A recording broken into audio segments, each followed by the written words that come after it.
on the Six Screens Telenetwork, earning the reputation of giving all the right ingredients, uninhibited, in exposing the hard, cold facts about the Watchtower Society. Well, hello, everyone, and it is so good to see so many people coming into the Six Screens tonight. And as I've been mentioning, we have been seeing our programs really almost doubled in viewers in the last 3 months. And that can only be attributed to the fact that more and more Jehovah's Witnesses are leaving the organization. And they're coming in here because this is where ex-Jehovah's Witnesses come to talk. And they've been talking here for 20 years, every Saturday night, and also 20 years every other Sunday right here on the Six Screens Telenetwork. Well, my name is Rick Farron. I'm coming to you from the hub of the universe up here in Boston, also known as the apostate capital of the world. And I have to tell you, we have our bragging rights on that. And I've been telling you right along, back in August of 2025, we had the largest, you can look it up on AI, check it out, the largest gathering of ex-Jehovah's Witnesses in the history of the whole movement. So we're so glad for that. And we had 350 people that opposed the Watchtower, critics of the Watchtower, and they were up here all to meet, and what a great time we have had. Well, we are really moving forward here. There's so much to talk about, and it hasn't always been this way. I just want to just set to spam. So it hasn't always been this way. We've always had news to talk about on Saturday night, but I'll tell you, we have not had this much news ever. When we first started 20 years ago, it was all positive news about the Watchtower. It was all about coming into convention centers in certain cities and how the witnesses were spending money and the Chamber of Commerce loved them. That's not the case. It's not the case. And right now, the only thing you're going to really read about Jehovah's Witnesses online is the issues, the problems, the child molestation, the shunning, countries coming down on them. They have got such a tarnished image. Well, we'll get into that tonight, but I wanted to make an announcement. I'll make it before the program and after the program. Fran and Joe, we all love them. Fran and Joe Garino. Well, to let you know and be right front with you, they're having their last program this coming Wednesday night, and you might want to check that out. It's their last program, and they call it graduation night. So why don't you tune into Fran and Joe on, and I'll put it up on YouTube in the description bar. I'll give you a link, but it's Fran and Joe Garino, ex-Jehovah's Witnesses in YouTube, and you'll be able to watch them. And hey, they've done a great job. I mean, Fran and Joe, you got to love them. They help so many people. They have these meetups, and we're so proud of what they've done in just a few years. They've been out of the Watchtower, actually about 2.5 years, I believe, maybe 3. But they have been really doing a great job of getting people to meet together, have these ex-Jehovah's Witness meetups. And they've done a fantastic job. So we thank them, and I'll be joining in on Wednesday night. And if you want to come in, say hello to them as well, it would be very, very good. So I just want to bring that up. I'm going to bring it up again. On at the end of the program tonight, so you don't want to miss it. They're good friends of ours. They started here on the Six Screens Telenetwork, and they had a number of programs here, and they switched to another network. And good friend Vern, and it's been quite the trek for them, but they made a difference. They helped a lot of people. So, anyways, let's get the wheels of progress moving here. Let's see if we can't get the news highlighted and give you some ideas of what's going on behind the curtains of the Watchtower. Well, first of all, I'm going to talk about, we're going to get into the memorial and what went on last night and all of that. But before we do that, there's a lot of rumors, especially not only in the ex-witness world, but there's now even rumors coming out of the Jehovah's Witness, loyal Jehovah's Witness world. And why wouldn't there be? My goodness gracious, we get the Watchtower changing policy, changing doctrine. I mean, if you were a witness, you'd probably start thinking too, what's next? So that is a incubator that is a way the rumors start when people start conspiratorializing. Well, what's going to come up next? I think this would. Well, I got some. Bethelite gave me some information here on it. He's been a pretty reliable source, but you can't really take it to the bank and cash it. You really can't. But what I've been hearing, maybe you heard the same thing, but what I heard here is the Watchtower is getting ready to remove the title of pioneer. Now that might come as a shock to many people, but yeah, they're thinking about it according to the source of getting rid of or removing the title pioneer. Both titles for like regular pioneer and auxiliary pioneer. It looks like they're gonna scrap that. Now, don't I'm not saying for sure because I don't know, but this is source I get this information from has been very, very reliable. Now, you say, well, why would they do that? Well, I'm really seeing, in the last year, 2 years, I believe the legal department is running the Watchtower. I really do. I don't think even the governing body has much to say anymore. I believe it's the legal department. And the Watchtower is getting in trouble all over the world. Every country you look at, there's 14 countries I counted. Japan, Belgium, Norway, France, Slovakia. I counted 14 countries that the Watchtower is under investigation in. And, every little problem, every little sinister activity they get themselves involved in, it keeps these countries looking at them closely, more closely. So, they find out that they're involved in child molestation. And then that leads to, well, they're also shunning people. Then it also leads to the fact that they don't take blood transfusions. And now I'm thinking that there's so many doors that can be open for perhaps even criminal prosecution. So I'm thinking that's what's going on right now. Doors are being opened, and the Watchtower is being so investigated that they got to cover all the bases. So I'm thinking with this term pioneer and how they would spend, well, at this point, it was like, I believe it was 50 hours a month that they would have to spend. I can see why they would get rid of that from a secular viewpoint as governments are looking into the Watchtower. They're saying, well, these people like employees. The Watchtower is, having these people go out working like slaves and, working for the Watchtower, not covering any expenses, not paying them any money. They're all doing it on their own dime. So that's something I think that governments would look at. And I think the legal department is actually coming forth with a lot of this stuff and saying, hey, look at guys, we are under the microscope. We are being interrogated. We got to change some things and do it pretty quick. Just like a couple of weeks ago, they changed the blood position in the Watchtower. So all of this stuff. So I wouldn't be a bit surprised.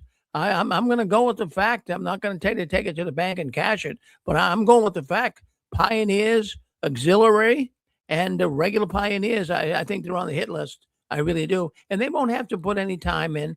They can do it on their own. You can still pioneer. Well, in your own mind, you could pioneer. You're just not going to have a title. But that's something to really think about. That's something to really think about. We get a lot of calls coming in here. Some of them are spam calls. Some of them are Bethelites calling in. They're trying to disrupt the program. So just kind of go along with it. I got to keep my phone open because you never know who's trying to call. So also, the other thing I heard, so let's put the pioneers on the back burner right now. Now, the other thing I heard is they're actually going to allow for the witnesses to have tattoos. Now, a lot of witnesses already have tattoos. A lot of witnesses have already, well, they don't show it to everybody, but they secretly have gone out and have tattoos. So it's going to be allowed, according to this leak from Bethel, that tattoos, at least in moderation, I mean, I wouldn't think the Watchtower would like to have, tattoos on your forehead or your neck. I think if you put it discreetly on your arm or your leg and you cover it up, I think they could look the other way. So you have to do it in moderation. And but those holding a position, according to my Bethel source, those holding a position would not be able to, those who have authority in the congregation, that they wouldn't be able to have a tattoo. And rightfully so. I mean, can you imagine a brother getting up there with tattoos and, it really, but who knows? In time, they'll probably even let them have it. So I don't know. I mean, these are things I'm hearing. Also, the fact that, but this source didn't tell me about the birthdays, but that's not coming from any real Bethelite. That's kind of just rumors people making up. But people are really thinking the Watchtower is going to allow for birthdays very shortly, and I think that's going to be the case as well. Well, who'd like to speak up? Anybody have some thoughts on this? What do you think will happen if the pioneer title is stripped? What's that going to do in the congregations? And what about tattoos? You think the Watchtower would allow for that? Go ahead, hit *6. Come on, say hello to us.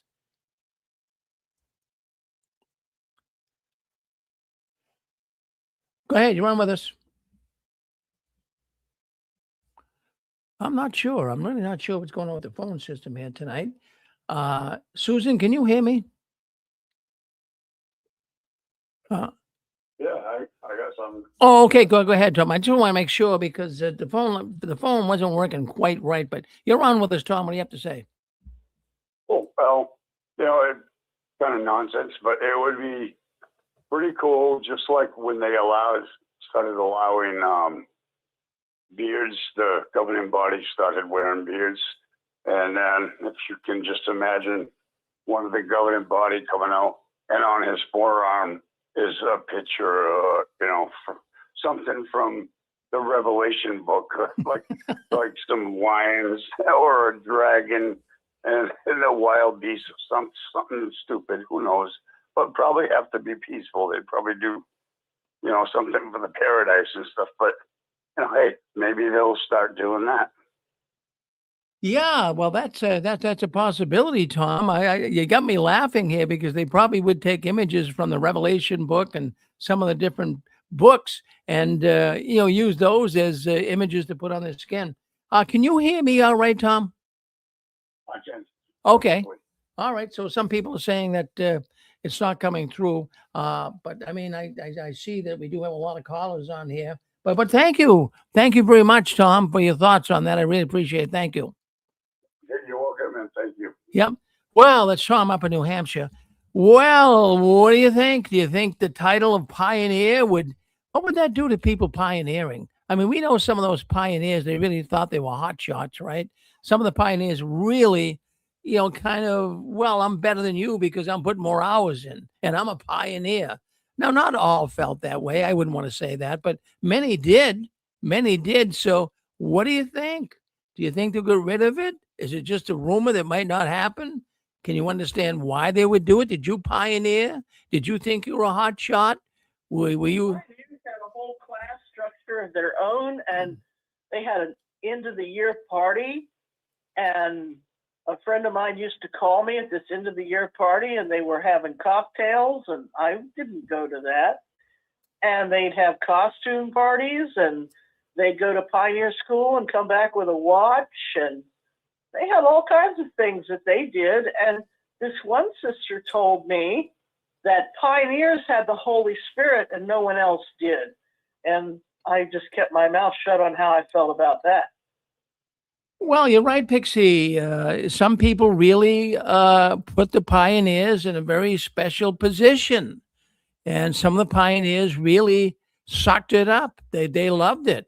And I don't know, maybe it would. It's like, it's like in so sometimes the Watchtower reminds me of like military ranking. And, if you have a certain rank, like a Green Beret or an Army Ranger or a Navy SEAL, it has prestige to it. And you kind of walk around like. It's like you weren't really in the club until you got to be a pioneer for a lot of their attitudes. They didn't consider anybody else really a witness until they were pioneers, was the attitude in recent years. And it wasn't like that in the old days. No, it wasn't. But I think it's more on labor laws. I think it's more on, if you're going to be out there putting 50 hours a month in for the Watchtower, that's a pretty close connection. That, the authorities, if they're looking at labor laws or if they're looking at even suits, if a pioneer runs renegade and becomes a child molester, basically they're working for the Watchtower. So I can see how the closer connection you have, the more time you're putting in, the more ranking you have, it could create more problems. So I believe right now, as I said earlier, I believe the Watchtower is being run by the legal department. I really do. That, And that's always true.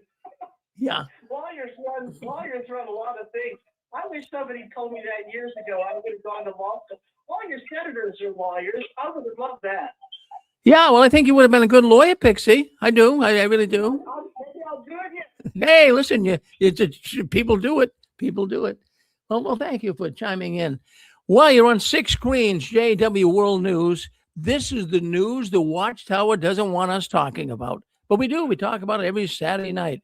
So, what do you want to say? Anyone on with us? We got 7. That was I believe that was Pixie. We had some other callers come in here as well. Was that Susan that wanted to speak up? Susan, did you want to say something? Not sure. Hi, Rick. It's Nadine. Oh, Nadine, go ahead. Yep.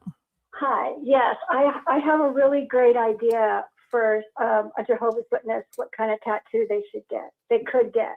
What would that be, Nadine? A tattoo of Toni Morris. Well, I'm just curious now. Would you have any verbiage, or would you have any text below the picture, or just a picture would suffice? Well, he could be holding a drink, one of his favorite, was it Macallan? Yeah, maybe on one arm you could have a picture of Tony, Yeah. and on the other arm, a Exactly. bottle of Macallan Scotch. Uh-huh. Yeah. And if it's a man, he could have it right on his arm, like when he makes a big muscle, then there would be Tony right there. Well, you got quite the imagination. I mean, if they ever, it's a shame. I mean, they should have brought you into Bethel and put you in the art department. Yeah, I have to think it's a pretty good idea. Yeah. No, that's interesting to say that. I like what Tom was saying too. I've seen people tattoo their blood type in a beautiful script on their arm. Ex-witnesses might want to do that. Yeah, well, I'll tell you what. I mean, I don't have any tattoos. I don't have any desire to get one. But, I see some pretty good tattoos out there. I don't believe you have to go put tattoos on your neck or your forehead like people do.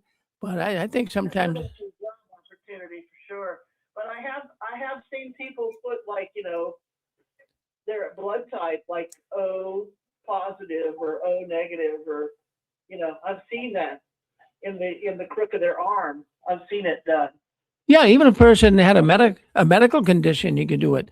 Yeah, go ahead. What's up, sir? Hey, it's Maverick. Oh, Maverick, hi. Yeah. Hi, dude. I think what if they instruct the rank and the file to have jw.org logos as tattoos, compulsory, to identify themselves as part of the true religion? Well, you got imagination too, but I like Tom's thoughts as well. I'll tell you, there's some real good imagery that you can take right from the Revelation book, especially the harlot riding the wild beast, the 7 heads. My goodness, that would make a great tattoo. You could tattoo that right across your back, It's some great imagery. But the governing body, though, Rick, won't be doing that because they, as you said, Satan kicked you out of these organizations. So their tattoos will probably be 666 marked on their forehead, Well, there'd be many witnesses that I think that's one of the taboo things about the tattoos is, it's kind of like a biblical no is, you don't want to get that marking on you. So when you get that marking, you really basically can do nothing. So the witnesses, I'm sure, bring that into their understanding too. Well, thank you, Maverick. Yeah. You know what 667 is? No. That's the neighbor of the beast. The what? I didn't get exactly what Pixie said. What is it about the beast? 667? I didn't get what she said. The beast. Oh, the navel of the beast. All right, good. Oh, the neighbor next door. Okay, all right. I never heard that, Pixie. Yeah. All right. Yes, yes, yeah. You know, if you had the wild beast on your back, the only problem with that is that that's old light. And you could get in trouble because that would be an apostate tattoo.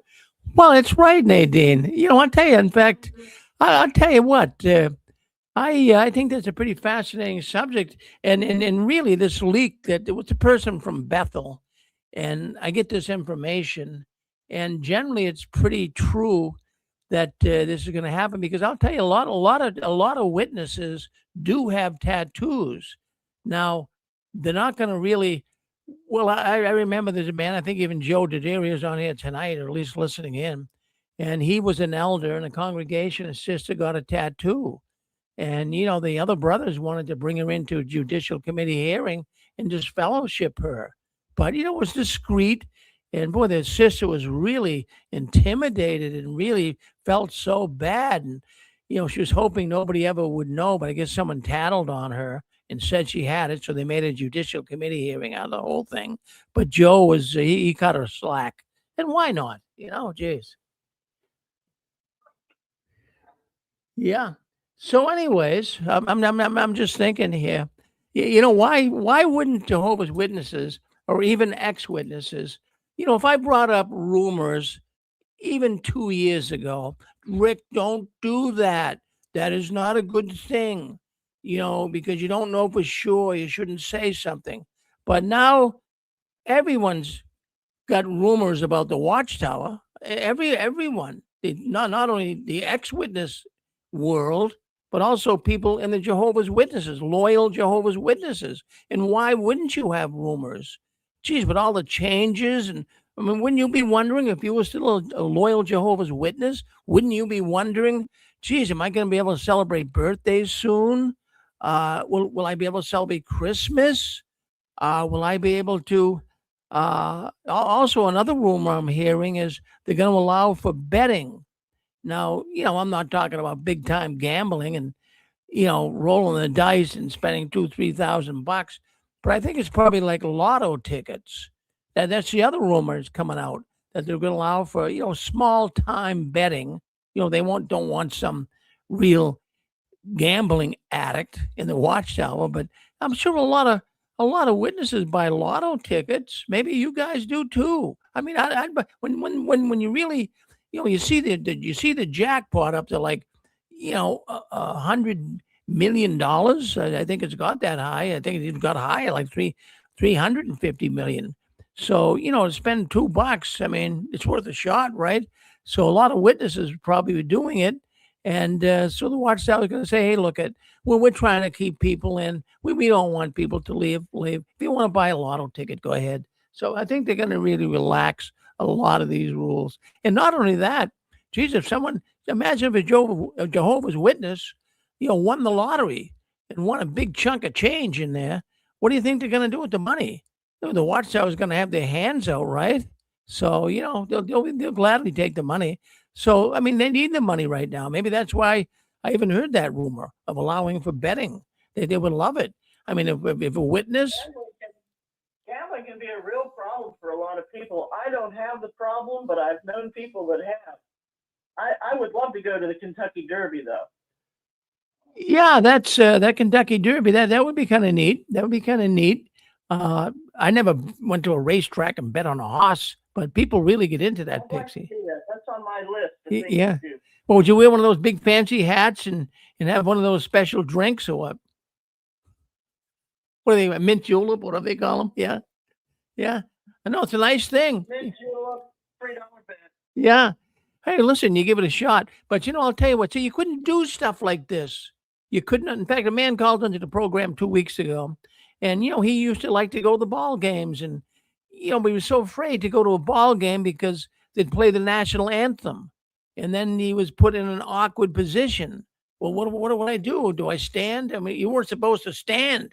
If you were Jehovah's Witness, you were just supposed to just sit there, and everybody else stands up, and you look like, the third monkey on Noah's Ark.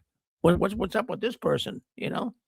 So they made it so. Yeah. Yes. I just wanted to say something. You had asked the question a second ago about the titles of auxiliary and/or regular pioneer possibly being removed. That's quite shocking to me.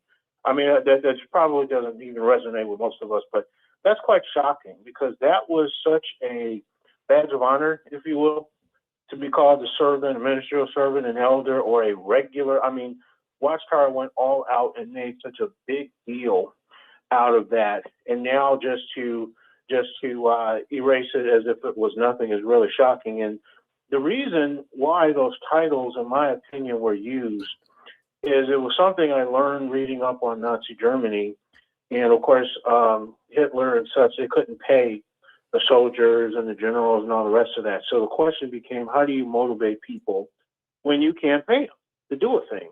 And one of the ways they figured out that you can motivate a person to do something, even though they're doing it for free, is by giving them a title. So that's why every time something would happen, they would promote a person and give them some grandiose title, even though they weren't getting paid a darn thing. And so that's why Watchtower, that same principle, is why Watchtower used all of these titles to get people to do all this work that they did for free. So it's quite shocking to me that they're thinking about removing those titles. Thanks, Rick. Well, thank you, Stefan. But it's got to be a legal issue. Can you think of any legal issues that might come into play, Stefan, with this? I don't know. I'm going to think about it, but I agree with you because we all know that Watchtower only makes a change if their reputation is somehow on the line or if money is somehow on the line. So it's got to be something like that. Or maybe they'll change it to something else. Because if you remember, it is said that if you are a Jehovah's Witness, you are an unpaid volunteer in the order of Jehovah's Witnesses. Now, what drives that? That's obviously legality. So everything that they do at the bottom line is all about money. So I agree with you. There's got to be a lawsuit or something in some country that's driving this. Yeah, and I noticed here on chat too, a person said, well, what about special pioneers? Well, the latest I know about special pioneers is they come under the heading of missionary. So the missionaries are still going to report time and still be totally connected to the Watchtower. They're not going to drop the term missionary, and they're not going to drop the term special pioneer, because a special pioneer is almost like being a missionary in America, in the USA. They spend their time here, and they will, and they go other places too, but they come under the classification. The last I checked a few years ago, and they would be considered missionaries. Yep. Someone will speak up. Yes, go ahead. Yep. Yeah, I have a question. I was thinking about this the other day. This is Joe out of Colorado. Oh, hi, Joe. Does anybody know what the stipend is now for special pioneer or Bethelite? Does anybody know how much they get? I know what the Bethelites get. The Bethelites right now get $120 a month. $120 a month. Wow. That's not a lot of money. It's not a lot. I mean, geez, you couldn't. I was just thinking about that, but I have a story to tell you real quick. Sure. After I was dismissed from the Watchtower, after I got my paramedic, I got a job at the sheriff's office, and we were transporting 2 inmates to Canyon City. Now, Canyon City in Colorado, it's full of prisons. In fact, the biggest federal prison is in Canyon. That's where they have El Chapo. Well, anyway, we're transporting 2 inmates to Buena Vista, which is near Canyon City. And I have been out for about 3 or 4 months, but I'm fully uniformed up. I've got my sidearm. And so we stopped to get something to drink. And I'll never forget my partner who was driving said, "Hey, can you do me a favor?" And he gave me $6. And I thought he wanted me to get him something to drink because I was going to go in to get something to drink. And one person has to stay in the van because you've got inmates, right? Oh, sure. Well, I said, well, what is it you want me to get? He said, give me 3 lottery tickets. And I was like, I kind of like, oh man, even though I was out of the Watchtower, but I went ahead and did it. So I walked in, and lo and behold, because I used to get cops in this town, it was the presiding overseer's wife at the counter. Here I am with a Glock 19 strapped to my duty belt and my vest, and then I got a taser, and then on top of that, I'm buying lottery tickets. So I wonder what she thought of me. She probably thought, boy, did I really go off the deep end, because all those things are forbidden right now within the Watchtower. But you made an interesting point. Their changes are coming so quickly. They're rapid firing these changes. I wonder when it's going to be.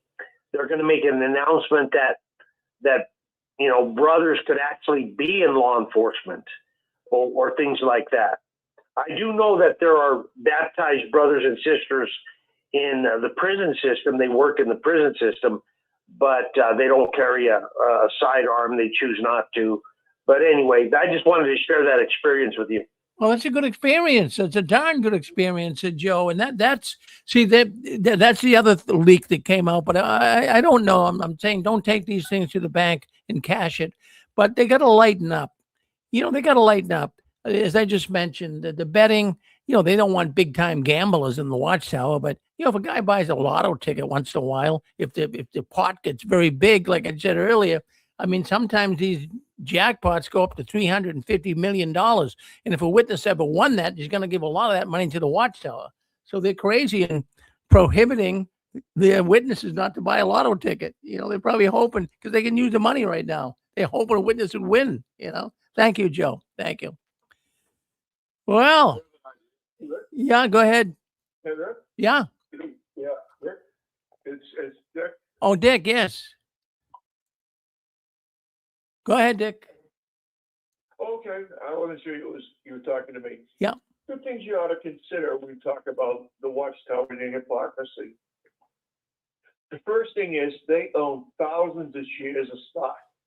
When people play the stock market, they buy a share in a company or whatever with the hopes that the stock would increase. But sometimes it goes the other way. You take losses. So that is a pure form of gambling. The other thing about weapons and guns and so forth, at the farm, we had a caller on years ago, and he said at the farm, they have a bunch of rifles they use for shooting,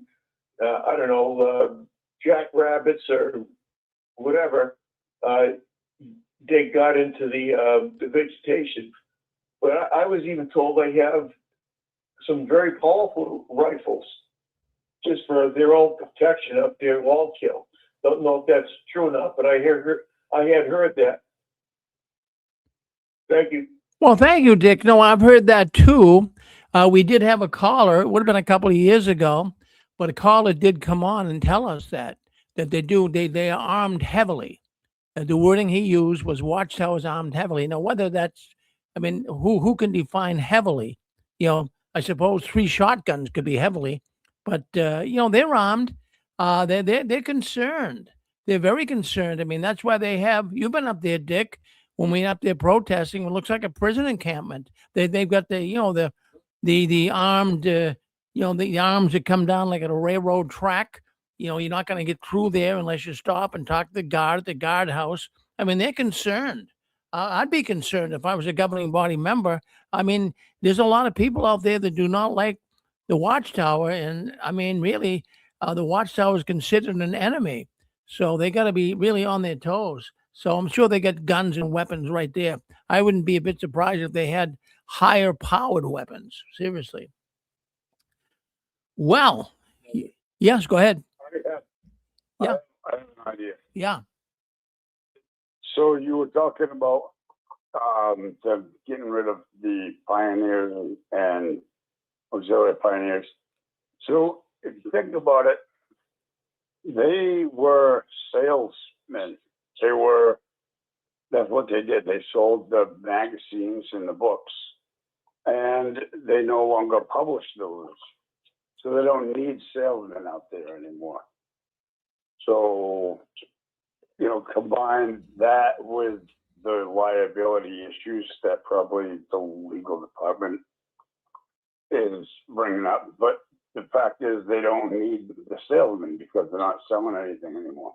Well, there you go. I didn't think of that, Tom. Boy, you are on the ball tonight. You got me thinking here. No, I didn't think of that angle, but that's true. They're not really selling anything anymore.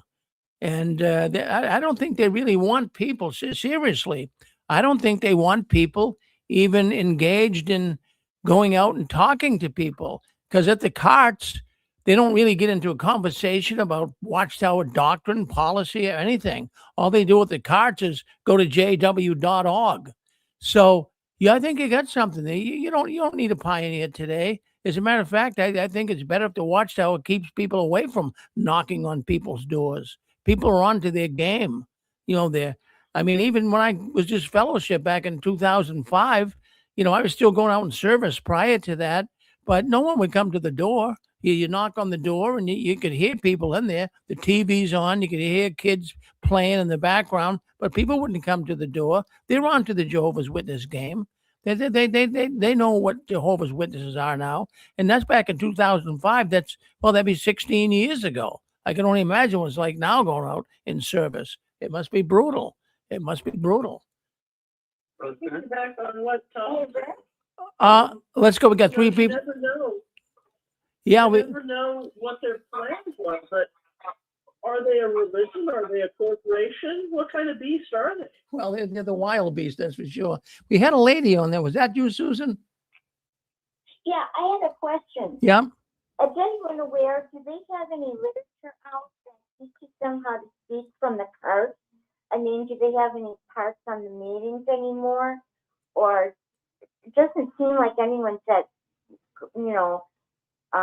interested in speaking when they're doing the card duty. So do they even have instructions on what to do if someone comes up and wants to talk? Oh, yeah. No, they do, Susan. They have instructions. I mean, they're trained. Yeah, hold on one second. Let me just explain that. They are trained to get people to jw.org. They don't want the witnesses. I mean, Susan, you, myself, others listening to this program, when we were witnesses, I mean, we were good at it. I mean, really, I'm not bragging here, folks, but we were all pretty good at it. And, we were trained in the service meeting. As a matter of fact, I always had the reasoning book with me. So if a person raised a question, I could go right to the reasoning book. Many witnesses had that reasoning book actually bound into the Bible. So it was actually all bound together. And so we could defend ourselves. Jehovah's Witnesses 20, 30 years ago, 40 years ago, could defend themselves. Jehovah's Witnesses today, they don't defend themselves. They just get people to jw.org. But the stuff that they have, now they will have the latest editions.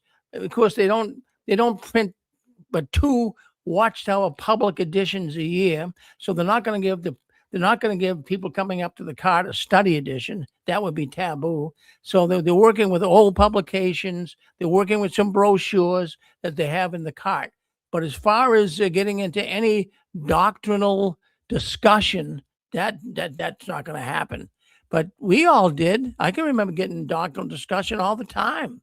As a matter of fact, we were told as witnesses that we're smarter than theologians. We're smarter than scholars. We're smarter than priests and pastors.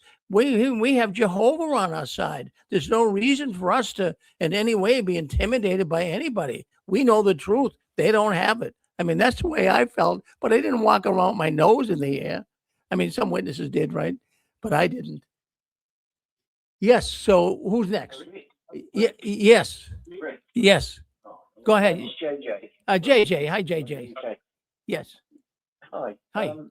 I just wanted to touch base with you on this gambling. In the Shepherd book, under matters that would involve a judicial, chapter 12, I think it is. If you go to section 31, it covers gambling, and it's primarily to do with greed. But what it says, it's quite interesting. It says that the elders do not generally involve themselves in what an individual does with regards to petty gambling, solely for entertainment. So it seems to imply that if a brother wants to have a flutter from time to time or play the lottery, he could, as long as it didn't cause stumbling to others, or that it didn't become an addictive practice, so that it would be classed as greed. So that would involve a judicial action if that person become excessively involved in gambling. Maybe he's losing money, for example, and it starts to become very obvious that he's got a problem.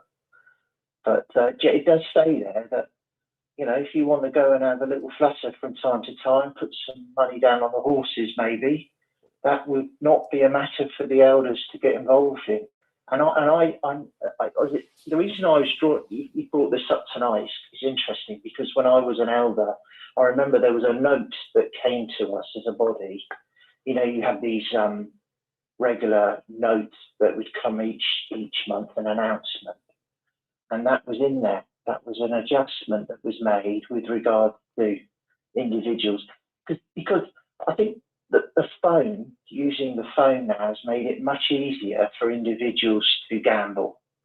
They can do it quietly, privately on their own phone, and nobody needs to know. And I think it would just tie the elders up in lots of trouble if they tried to do all of these actions. So I think they've just eased that particular teaching, and they're not really worried about it, as long as it doesn't become a problem for an individual. Well, you got me. Hold on one second. I just want to respond to JJ. JJ, you got me thinking, because what's going on in this country right now in the U.S. I don't know if they do it over there in England or not, but right now sports betting is big. They have apps, and people can get on there and bet on their teams, who's going to win, what type of what's going to win the game, a single, a home run. I mean, they bet on everything. And I'm sure a lot of witnesses are doing that. So, you know, they got to relax these rules. But years ago, the reason that was given, one of the positions Watchtower took on not gambling, is because of Lady Luck. They said that you're putting belief in Lady Luck, whoever that is. But maybe. It doesn't even come up. It's not even mentioned, or it's not even brought up as a reason. Yeah. It's basically saying that you can gamble. It calls it petty. I think that's going to be where the elders would start to have a discussion. What does it mean to be petty about gambling? Yeah. So petty gambling, small events. Yeah. Maybe on the odd occasion. Maybe, you know, over here in the UK, we have the Grand National, for example. That's something that happens every so often. It's not all the time. Everyone gets behind it, and then they might have a little bit of a flutter, bit of fun. You know, go and spend 150 quid, whatever it may be, and see whether you win something. It's all a bit. Well, JJ, I had a friend up here in Massachusetts where I live, and he was a Yankee fan, and of course in Massachusetts people like the Boston Red Sox. So he betted. He was a witness, and he bet one of the other witnesses in the hall that the Yankees were going to win the game, and he bet him a hot dog. And so someone tattled on him, and they brought them in the back room. He's betting a hot dog that the Yankees are going to win, and they make a federal case out of it. You know. Yes. I think what's happening here, Ricky. This is what's happening with a lot of these decisions that we're seeing being made. I made this point last week, and that is, it's coming down to allowing individuals to make their own personal choices, as long as it doesn't become a problem. So if you want to go off in your private room and do whatever you want to do, and we don't get to hear about it, then that's fine. But as soon as we get to hear about it, it causes a problem for others, then we'll have you in the back room and we'll deal with you.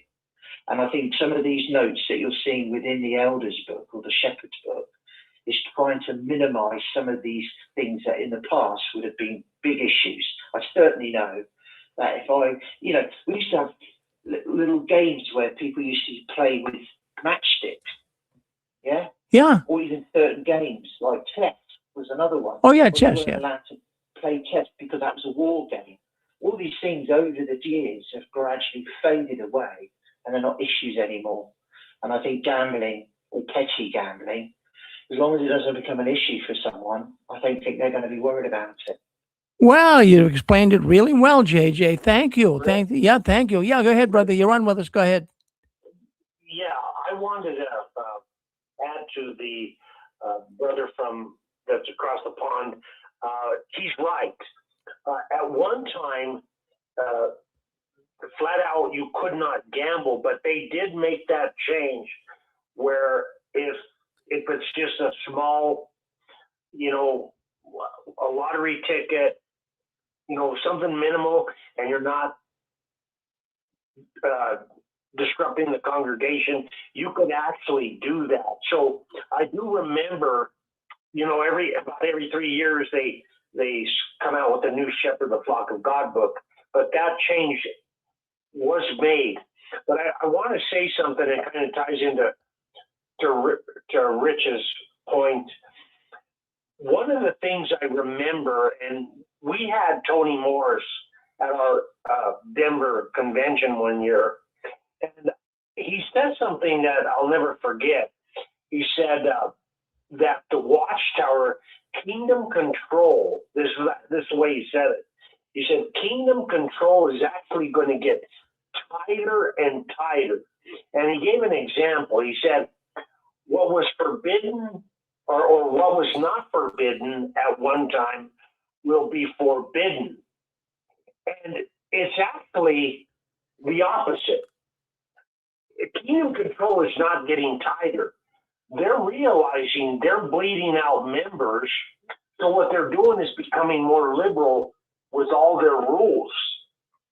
And the one scripture that I always love, and I know this is not Bible-based, but I love the passage where the Apostle Paul said, we should never be masters of another person's faith.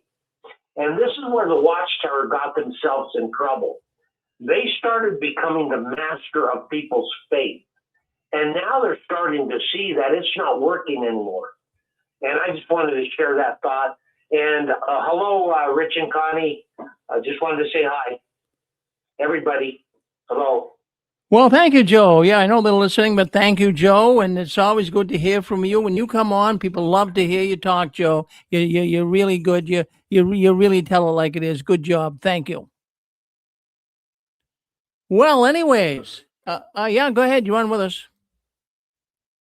Rick, it's Matthew. I just wanted to respond to Tom, if I may, about this matter of title, if I caught it correctly. Can I go ahead? Sure. Rick, I was working very closely with Nolan Vengetha-Sammy. I don't know if you know who he is, but at one stage there was discussions about him being a director in Ireland of asset management and his background with the banks and things like this. So I got to learn a lot about how the potential liabilities work. And when a religious role starts looking like a job, fixed hours, clear duties, oversight, Tom was right on the mark, because it can legally become a job. So if an organization like JW, Watchtower, avoids formal contracts or removes full-time servant labels, it may be to keep everything framed as voluntary service, because once it looks like employment, it triggers things like minimum wage, labor rights, and accountability. And the precedent was like, say, for instance, and I'm not putting one religion above another, but you say Buddhist orders, they don't consider themselves necessarily religious, but in Buddhist orders where they've got titles, you've got contexts where voluntary religious roles later came under scrutiny, and it was nuanced, but your monks, your nuns, they traditionally took vows and orders like the Sangha. They didn't receive salaries, but when it was investigated, that was when the tension started to appear, especially in the United States, United Kingdom, and Australia. So that's why they're trying to remove these labels and getting pioneers to to sign these documents, or various ones with titles to sign these documents, because it creates this accountability and potential liability paths. That's it, Rick. Well, thank you, Matthew. That's well, you added a lot of insight to that. Thank you very much. You're very knowledgeable on that, and I appreciate your thoughts on that. Thank you very much, Matthew. Well, my goodness, I mean, we got a lot to talk about tonight, right? And why wouldn't there be speculation? Well, why wouldn't there be rumors? Why wouldn't there be people, even in the congregation, huddling together out in service or wherever they would be? What's next? What's going to take place in the Watchtower? Well, let's move on, unless someone wants one more thought on this. But let's move on. We got some more stories to talk about tonight. What about that memorial? What about that memorial? Well, that was a couple of weeks ago. Yeah, go ahead. Hey, Rick, this is Jesse. Yes, Jesse. How you doing? I'm good. Hey, Rick, I kind of agree with your last comments, and I see there's two things. We have wishful thinking. For example, we all wish the Watchtower just falls and crashes. I think we all do that. But I hear some of the apostates, they give great comments that, and you've heard it too, that they're rebranding. I really agree with them, because I think the Watchtower will always be an organization as long as freedom of religion exists in the United States, freedom of speech. These guys are so good at just rebranding themselves. Anytime there's a scandal, so they just rebrand, or anytime there's a problem, they shift. There's no foundation. Jehovah's not solid as a rock like they claim. But another thing is that, like Rome, for example, Rome exists today in 2026, but it's not the same as it was in the year 26. Or the United States still exists, but it's not like it was founded in 1776. Even though the corporation, a nation state exists, it doesn't exist as founded. And I think that maybe, like families, if we could go back 30 to 40 years ago, it wouldn't resemble what families look like today. Everything's changing. So I think the Jehovah's Witnesses, their corporation is going to exist, but it's nothing like when you and I and most of us went to the Kingdom Hall. And so I don't think it's going to fall. I don't think it's going to be destroyed by any government, or I think it's just going to change, morph. Well, you had, that's a good opinion, and I have to tell you, I respect that opinion, and that could be the case. But what we got here, Jesse, is something that's very, very unusual. Let's take a look at some of the biggest companies in America. All right, let's take a look at Sears Roebuck, for example. I mean, they were the king of the mountain. Back in the 1960s, I mean, everybody bought a die-hard battery. Everybody had Craftsman tools. Everybody bought a Kenmore washing machine. I mean, they had brands that were unequaled. People could hardly wait to go to the store to Sears to buy something. And I mean, they got kind of cocky, very much like the Watchtower has been the last few years. But they fell.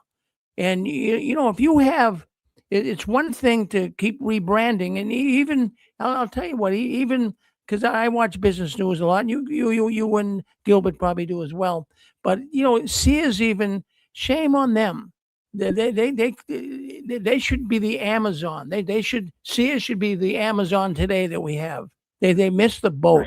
They really should be. I mean, they were ahead of everybody else. They had the catalog. I mean, who didn't like reading a Sears catalog? Geez, everybody did. I used to thumb through as a kid and dream about certain things, right? But they should have been the world leaders. But after a while, you get such a tarnished image. And this is what happens to so many good companies that have disappeared. The Watchtower has such a tarnished image. It's going to be very hard, especially with AI today. I mean, if someone is what's that? Oh, brother, I kind of, let me just build on that. Yeah. Rebut that. I agree with you, and I would never argue with that argument. I think all the arguments are good. But when you go to a Kingdom Hall, you see the Kingdom Halls on social media, the Jehovah's Witnesses. They're no longer a religious entity. You never see a fat guy. You never see an old person. You always see these beautiful, voluptuous Jehovah's Witness ladies in beautiful dresses at Sisters Forever. So it's taking on a sexy persona. It's almost like a social club. It's not a religion no more. And some people say it's a distribution organization. That's true. But also on social, they're turning into a social media organization. They're not really a religious organization. So they have this uncanny ability to just change. You know, when we're onto them with AI, we're onto them with facts, or Mike and Kim do a great video, or somebody does a great expose, these cats change their stripes. Yeah. Yeah. Well, yeah. No. In fact, I mean, just get back to Jesse on that for a second. Then we'll open up the lines. Yeah, Jesse. What I want to say though is, one time when we just had search on Google, the knowledge and information was limited, but today it's, boy, you get into one of these AI programs, whether it's Copilot, Gemini, Chat GTP, whatever. You get into one of those today, and it can keep going. It can give you more information than you ever want in your life. So, people who would be thinking of joining the Jehovah's Witnesses in the future, they would look into that, and they would see all these times they rebranded. Well, at one time they did this, at one time they did that, and you'd have to say, do I want to be part of that? Yeah, Yep. Thank you. Well, thank you, Jesse. Thank you, Jess. We love you, buddy. Thank you. Go ahead, sir. You're on with us. Yes, I agree with Jesse. I agree with you too. You're on the right track. He's right on. He's right on. They're making a new cloak for their sin, and then a new cloak is Teflon. That's why they're decentralizing. They're going to morph, just like he said. And the reason why, the thing is what you were saying. The problem is, see, we're still in the incline of this technology. Pretty soon here, we're going to get to the point we're not going to know what's real and what's not. People's attention span is so short that the brainwashing works. Got to remember that the brainwashing works. All the experiments have been a success. So they're going to morph, and they're going to go into the new world religion. Everything's going to come into a global stance. And all the other Christian religions are going to do the same thing. They all have to morph because it'll all be hate speech. They have to allow everybody in. And there can't be any hate speech or any judgment. And it's going to go all electronic, just like he said. And they're probably in a quandary right now because they're building this new movie studio. Why would you spend all this money on movies and cameras and films and make people stars when you can just AI generate people that won't be becoming stars? You won't see them in a congregation. So all they're going to have is a computer. It's not a spiritual thing at all. It's just another sales job. Just Russell was a salesman, like you were saying. It's all sales. Back in the Russell's day, when I did my research on him, he never spoke from his heart. He went around from radio station to radio station and delivered records, and they played the speech on the air. It was a speech. But there was no spiritual, from the heart, from the Ruach Kadosh. So I think Jesse's right on the mark there. They're going to morph. They're not going to fall. They're in the billionaire club now. They're not the millionaire club no more. They're the billionaire club. Oh yeah, no, it's very possible. But the thing is, caller, and I really appreciate you calling in too. I like the way you talk. You speak with a lot of credibility. You really do. But what I'm thinking here is, you have tools today that you don't have to even go to college today. I mean, I'm not going to be saying like the Watchtower would, but you have another brain. Your telephone, your smartphone today. You can find out about anything you want today, and you'll get a pretty good answer. And really, I can't believe that with AI and a lot of these young kids now learning about it and playing around with it, they're gonna check everything out before they do anything because they can do it. Yeah, so easy. They're finding out everything now. Everybody knows what's happening. They all know they don't have a future. And the electronic business is coming. And right now, we might be looking at a global economic collapse. And how they're going to get through that, I don't know. How a lot of people are going to get through that, I don't know. But the problem is that you're still thinking with a normal bias. Pretty soon, it's going to be archaic to believe in God. Very soon now, pretty soon, how long, a little while, it's going to be like a kindergarten. If you believe in God and have a religion and all this stuff with try to be the true God, you're going to be looked at as a 5-year-old trying to play fireman or store. Well, it's getting to that. It's getting to that now. It's a shame. But Carl, I really appreciate you calling in. Thank you for your thoughts. I will take them. I will take them to heart. Well, we had 310. Did 310 want to come on? Area code 310. Did you want to come on and say something? If you did, you come on back on with us. Yeah, got a lot of people calling in here tonight. They're calling in from pretty much all over. I'm looking at the computer screen. Lots of people coming in. Boy, coming in from pretty much all across America. We got a number of people coming in from the UK. If you'd like to speak up, now would be the time to do it. But let's move on. Yes. Hey, Rick? Yes. I just wanted to share something that's right in line with what you guys are talking about. I was listening to John Legere, I think it was just yesterday. Excellent video. But one of the points that he brought out, he basically was reading this off of the Watchtower website about that business enterprise they set up, I believe, in Ireland that we all know about. But in the verbiage of it, it basically says that they're offering whatever kind of financial services it is to its clients, meaning clients of the Watchtower. And I had to stop and really think about what that statement is, because we all know, does a religion have clients or does a business have clients? We know that a business has clients. So it's right out there in the open. And Watchtower is not a religion. In my opinion, they never really have been.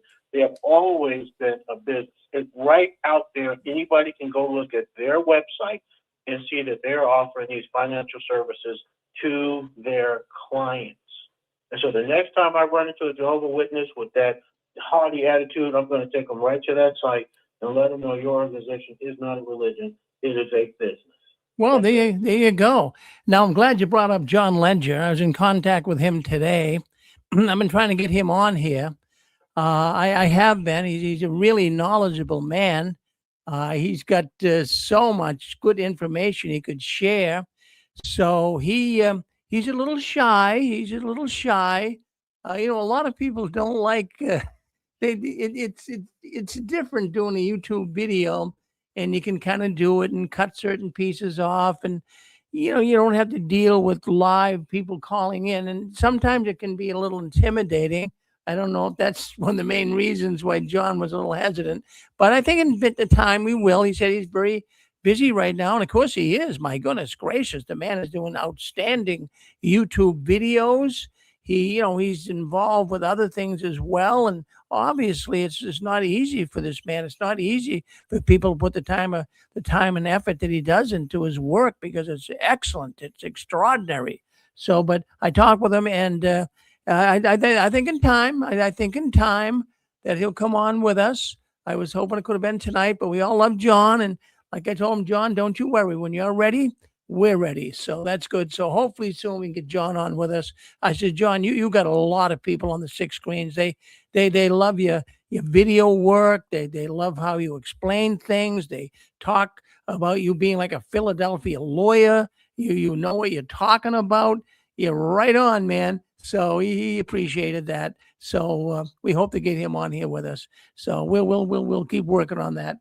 It's not easy, friends. There's a lot of people that don't want to do what we do here. And, I kind of get used to it, but, we get ridiculed. Like I always tell people, we've had 194 unique programs on the 6 Screens Telenetwork since our inception and since we've been doing it for 20 years. And I tell everyone that's going to take a program, I told them even back 20 years ago, if you're going to have a program on the 6 screens and, step out of the realm of, easy going and just kind of playing it as it is, you're going to have to come on. You have to give your real name. You'll have to have thick skin. You'll have to have thick skin. I mean, I read things all the time in the chat here, and people calling me up and, Rick, you're wrong, you're lying. You gotta be able to take it.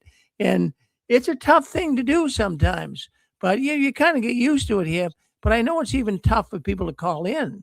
I know we got a lot of people. We got over 200 people right now listening in live. And I know that it's very tough for many people. Geez, they'd love to call in, but they're saying, geez, I don't know. What if they find out about me? What if the elders are listening? Well, what will happen to me? So I can understand it's tough, but muster up the courage if you can do it and call into the 6 screens. You'll feel good about it. Okay, so we mentioned. I wanted to mention another thing too, and I mentioned it at the outset of the program today. Fran and Joe, we all love Fran and Joe. They, of course, they are so known for bringing ex-Jehovah's Witnesses together in meetups. And Fran and Joe started their, broadcasting career, you could say, here on the 6 screens, and we were so glad to have them. And they went on to another network, and he's our friend, Fixing Faith. We all know Vern; he's a really good guy, and his wife Shauna, and they do a great job as well. And so they're having their last program, and I wanted to mention that because I want as many people as possible. If you know Fran and Joe, come into the program this Wednesday night. This coming Wednesday night, come into the program. Let them know that you really appreciate the work they did. Look at they've only been out for a few years, but they made such a big difference. So let's give them a little cheer. Let's give them a good little send away. And they're graduating and going on to other adventures. So let's see if we can't give them a little cheering room there. That'll be Wednesday night, right there in their program. Go to Joe and Fran Garino in YouTube. It'll pop up. Joe and Fran Garino. It will pop up in there. Make sure you put ex-Jehovah's Witnesses in there, and then it will connect in the YouTube lineup. All right, so we get that done. All right, let's take a look over here. Let's move on to the next story. And yeah, what you want to say? Go ahead. Hey, it's RJ here. Yes, RJ, go ahead. And I'm glad you mentioned Fran and Joe. There's so many shows going on. It's almost difficult to keep track of names. Oh yeah. But Joe is he's in law enforcement, and he was firefighter from Colorado, right? I know that's not the Joe. This is Fran and Joe. Fran and Joe, they're very well known for putting these ex-Jehovah's Witness meetups together. You probably. Which one am I thinking of then? You're thinking of Joe Daddario. Yes, we love Joe. Oh, Joe Daddario. Right. And who's the one? Is there a Dan? Dan. Well, that's Dan Clark. I mean, Dan is quite the guy. Him and his wife Angela, they're wonderful. Yeah. I like hearing from him too. Yeah. Well. But anyway, you were talking about the memorial. Yeah, we're gonna go right into that, RJ. Yeah. Yeah, I got family members who are still in. I try to get the dirt. I try to get the stuff that we already know about, but try to get them to admit it. Like that the numbers are down and it's not what it used to be. But they play it close to the vest. They think it's going better than ever. Yeah, but like I said, I think it was last week, a lot of the witnesses right now, RJ, they're in denial. This is one of the phases or one of the first emotions that they have to deal with. They got a lot to process. They got a lot to unpack in their head. There's been so many rapid changes taking place. Their head is spinning, and they don't really want to make much comment on it. They kind of just they're in denial, very much like you were when you first started getting out of the Watchtower. Did you experience denial, RJ? Yeah, you talk about your gut instinct, when you sink into your chest, like there were a few instances that happened and I didn't take it to heart. I didn't reevaluate things. Actually, I had a crisis of conscience about a year and a half in, and I had about a 6-year stint in. And, I noticed something was wrong a year and a half in. So you had that crisis of conscience. What was really the feelings you had? What was bothering you the most? Well, I did independent study, so I didn't have a normal high school experience.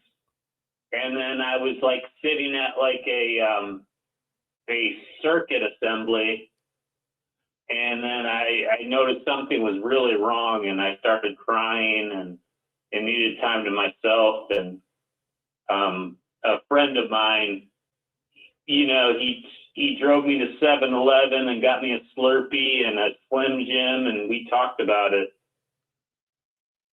Well, that's He tried to encourage me. yeah, this is the first thing you do. I mean, I know even when I was distancing myself, we didn't want to believe it, and it was hurting us. I mean, because we felt like, boy, what if we're wrong?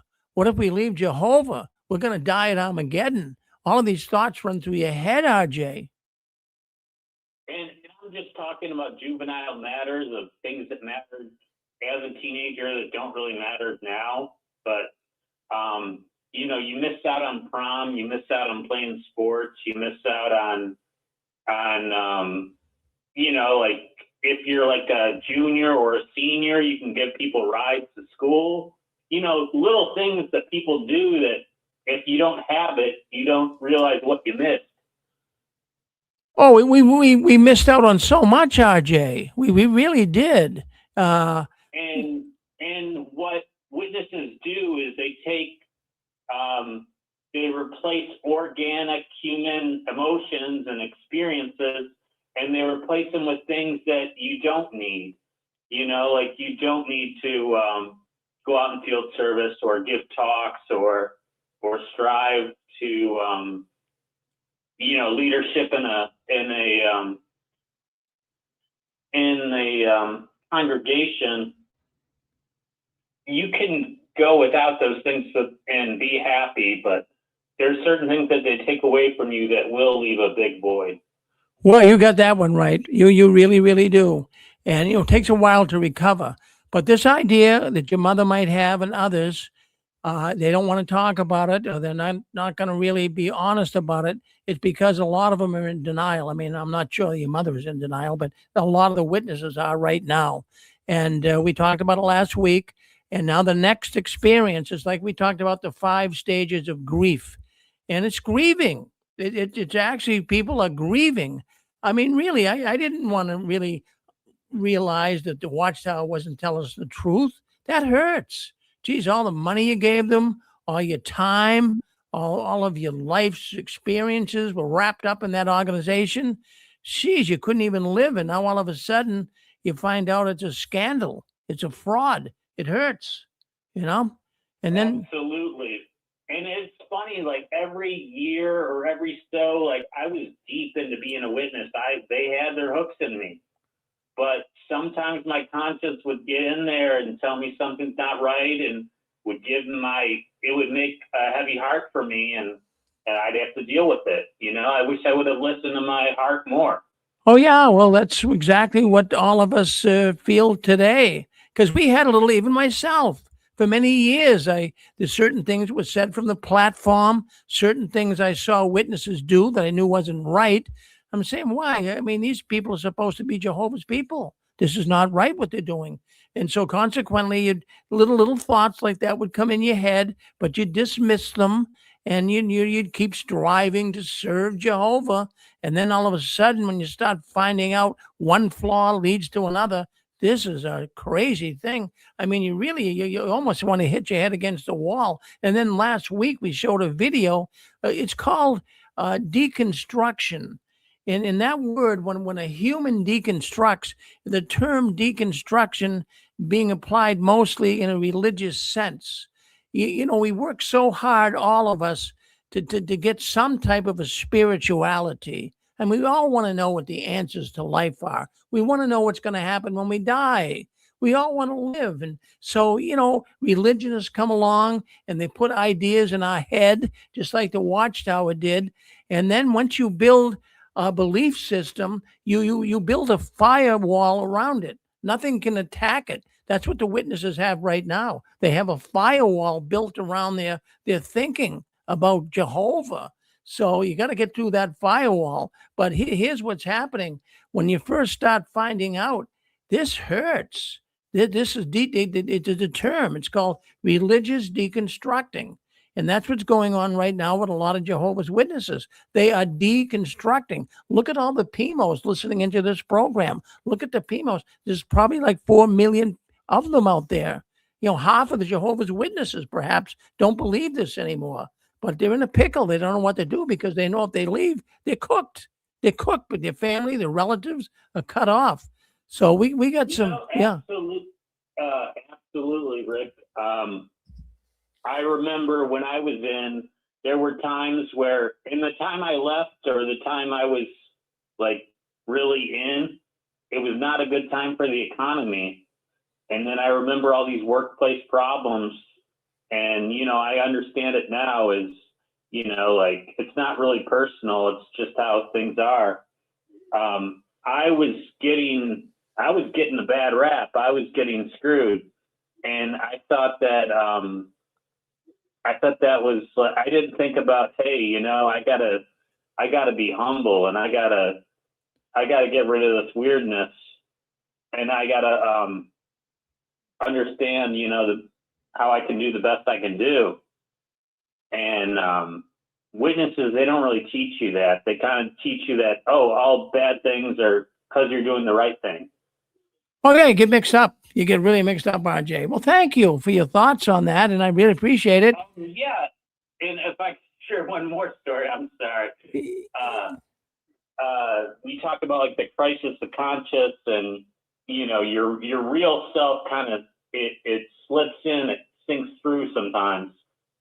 I remember there was a sister that I was really helping out, and I really sometimes dating, there's a few obstacles in there. And I remember the way I felt about her was it was keeping me in, being a witness. And then I was with my dad, and we were visiting his friend, and his friend had his daughter and her friend. And I wasn't like a great student, but I was really good at history. And then I was like 18 at the time, and I was like teaching her about her history homework. She was probably in 10th grade, 11th grade, a year or two younger than me. And I remember like I was having these weird feelings. I'm like, hey, I feel the same way about this girl as I feel about the witness girl. What's going on here? And I didn't realize that, hey, you can like a worldly girl just as much as you can like a witness girl.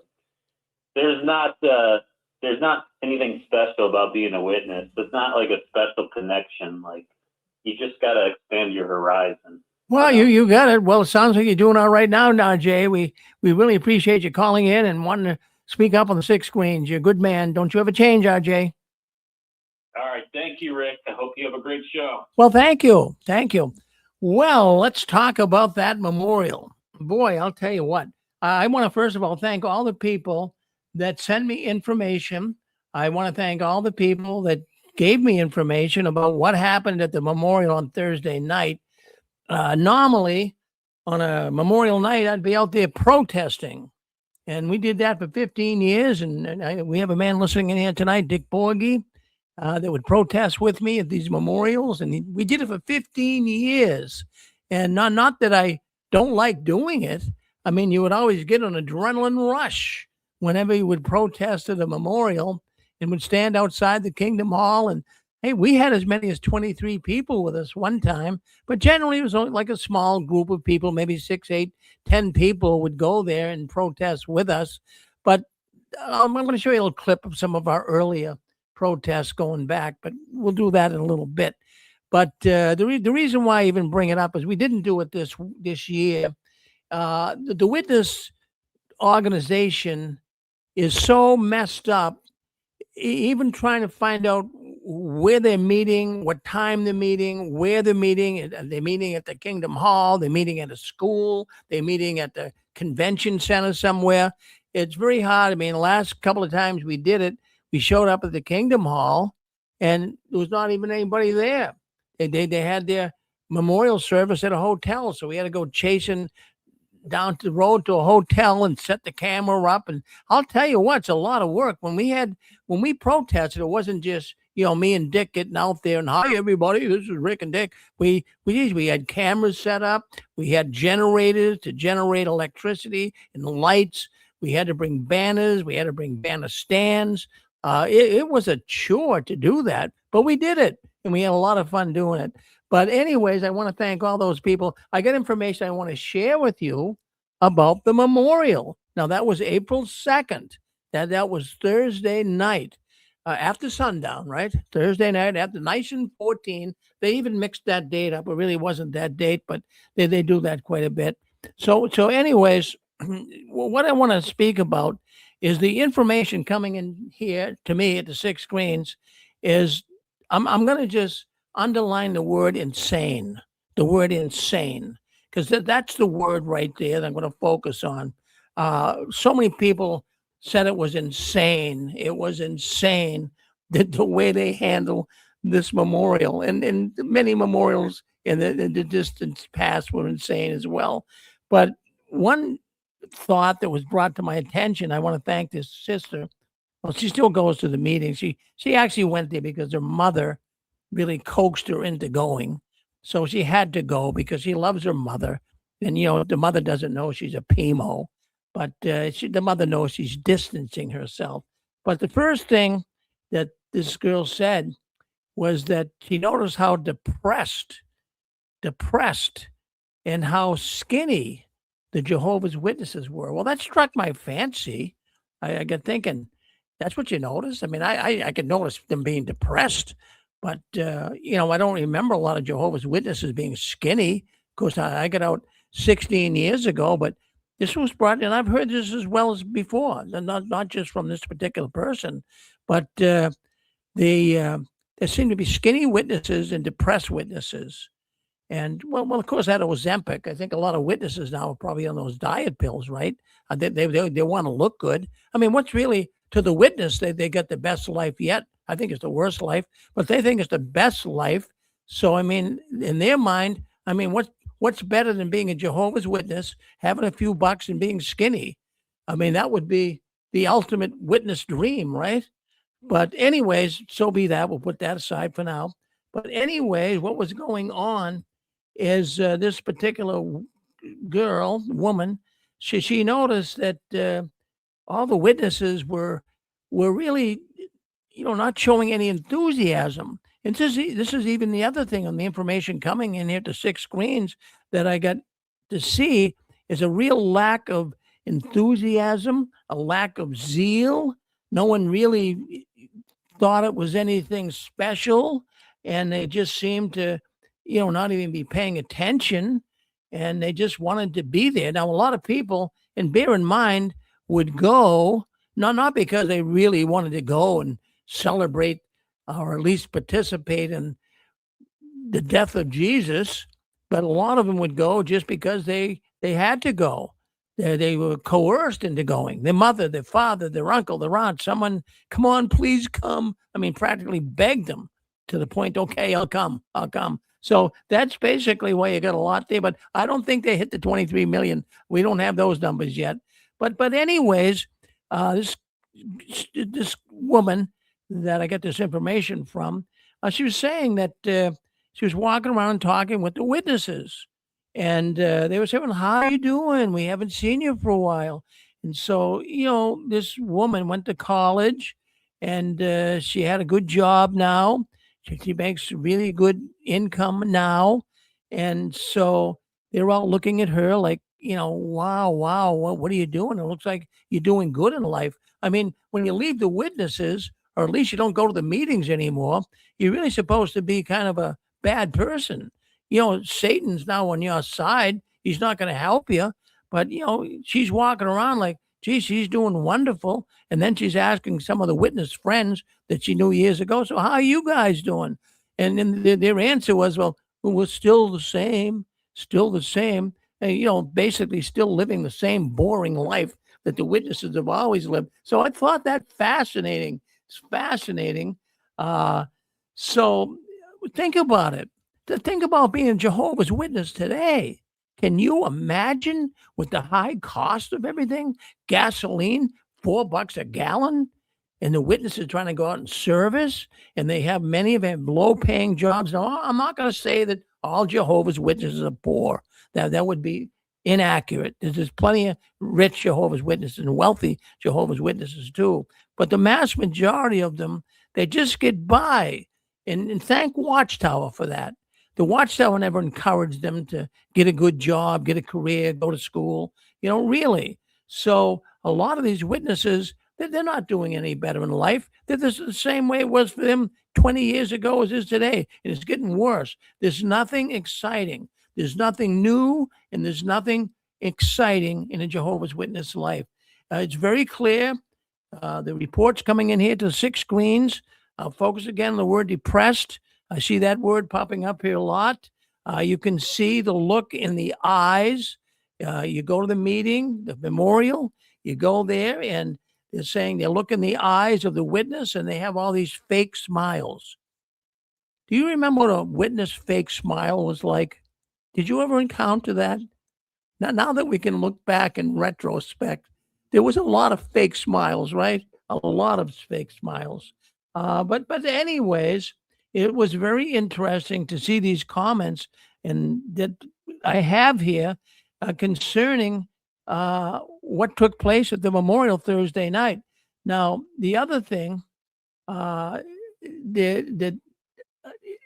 we're noticing too now, there's this one comment was about the witnesses they noticed were very skinny in the Kingdom Hall they went to.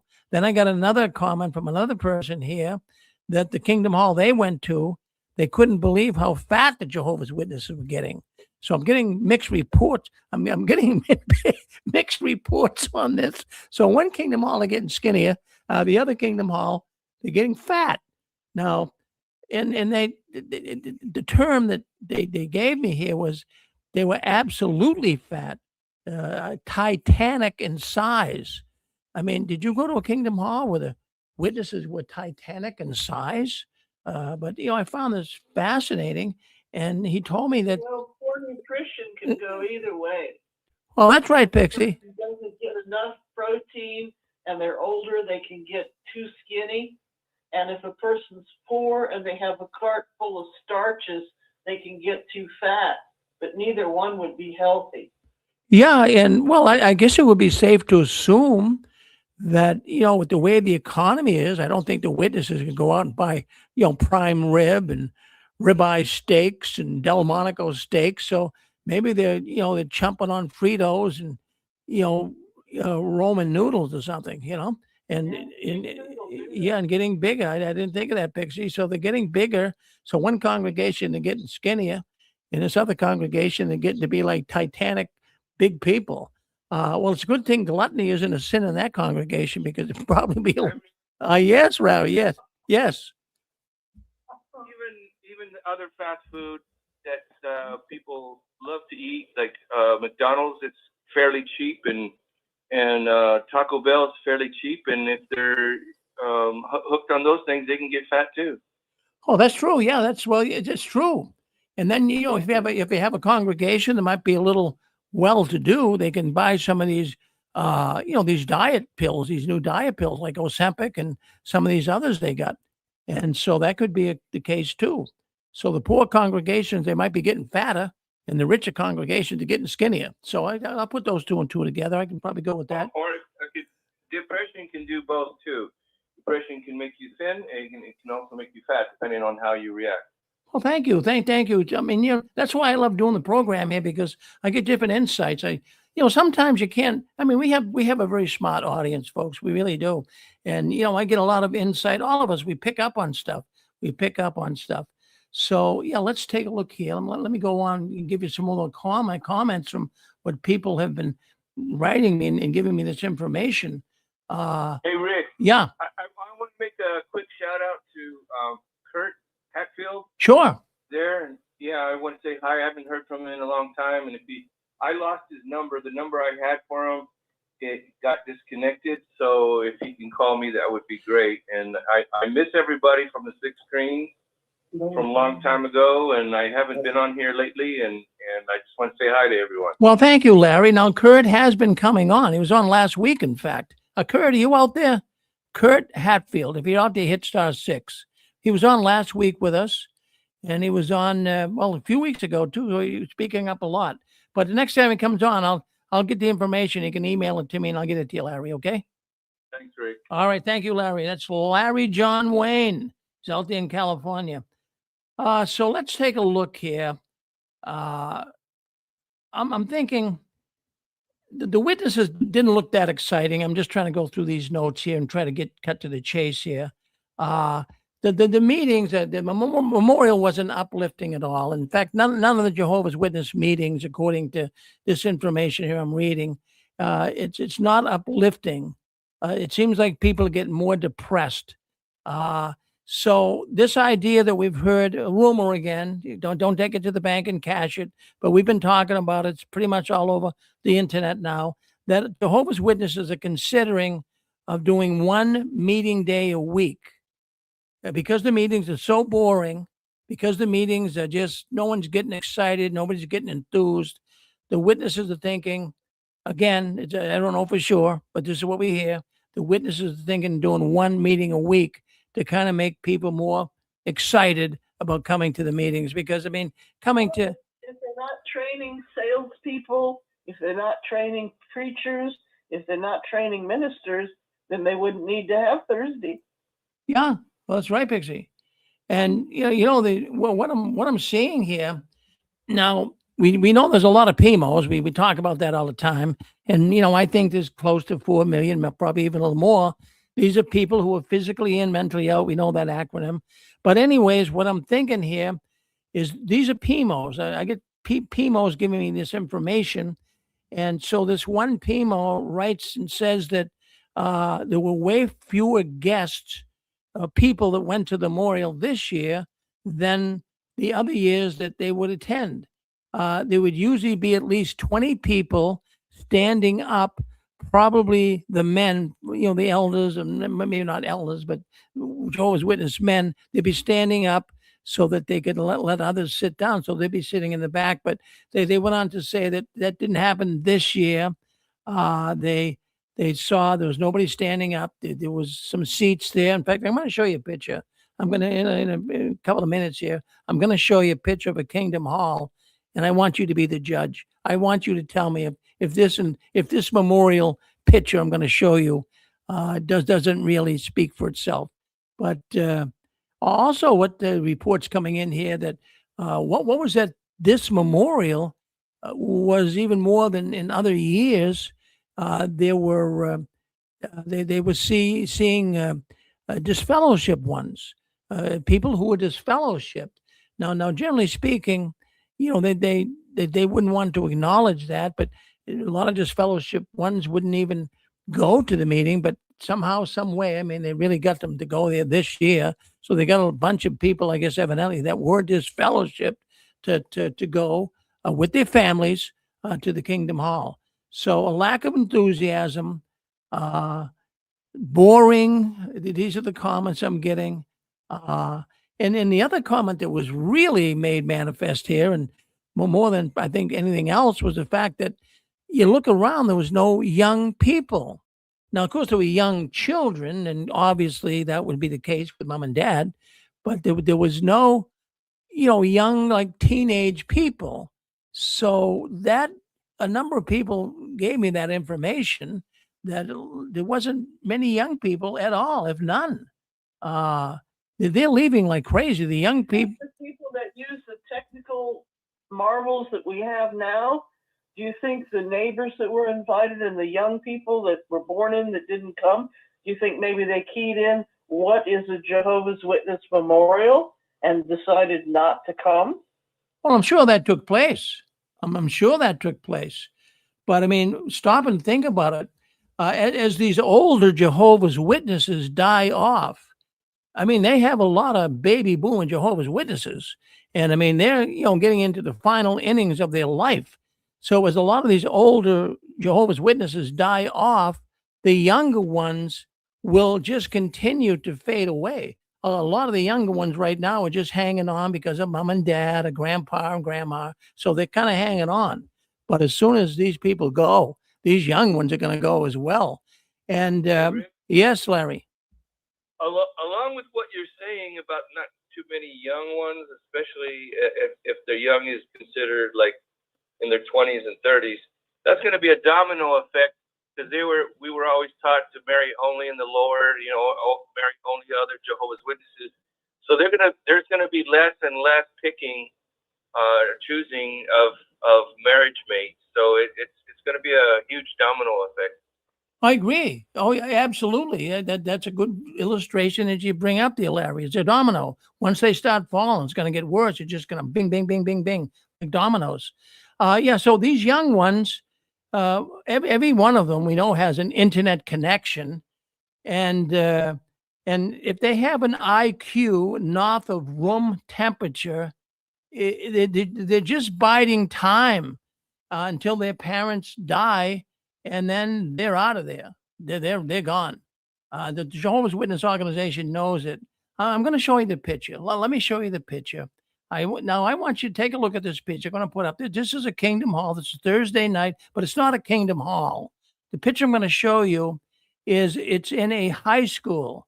Now, what the witnesses did this year, and they've been doing it right along, but this year I think they upped the ante a little bit. They've been having a memorial service in high schools. So this one particular memorial service is in a high school. They don't know where. I thank the person who gave it to me, but they didn't say where it was. But let me get the picture up here, show you the picture. I want to get your comments on it. So there it is there. I don't know if you can see it good enough, but there it is. That is in a high school. Now, there are a lot of empty seats. You can remember when you went to the memorial, it was crowded.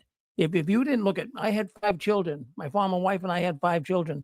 If I didn't get there at least 45 minutes, an hour early, I couldn't get a seat. All of us couldn't sit together. But here you have, look at this here. Look at all the empty seats. Now you take a look, and you might not be able to see it. If you watch it on a big screen TV, maybe you can see it better. But if you're watching on your phone, it might not be too clear. But there's no young ones there. There's tons of empty seats. But if you look way up front, this is what I noticed. If you look way up front toward the stage, you'll see a flag. Oh my goodness, a flag. So that's why I knew it wasn't in Kingdom Hall. Then they told me it was in high school somewhere. So there they are in a high school, and I'm wondering why they do this. I'm wondering why they do this. That they're going to high schools now for the memorial. They're going to convention centers. They're going to other venues other than the Kingdom Hall. Rick, Yeah. When I was going to Camarillo congregation years and years and years ago, they were going to Boys and Girls Club for their memorials. And that was something that they discouraged people from even going to the Boys and Girls Club. And it was, even when I was in, it was kind of deflating going to a Boys and Girls Club for a memorial, because it had a taint to it as a witness. Going to a Boys Girls Club for a memorial, it just, and they did it supposedly. I think they were fooling themselves that they're going to have this huge crowd coming, instead of just having, if they have 2 congregations, just have one congregation come at 7 and one come at 8, and that's what they used to do. But they started doing that, going to Boys and Girls Club and schools, and it just deflates and taints the feel of a celebration of Jesus Memorial. Well, Larry, this is an entirely different organization than when you and I were in. This is like it's like night and day, and it's just absolutely, it's going to be mind-boggling for a witness.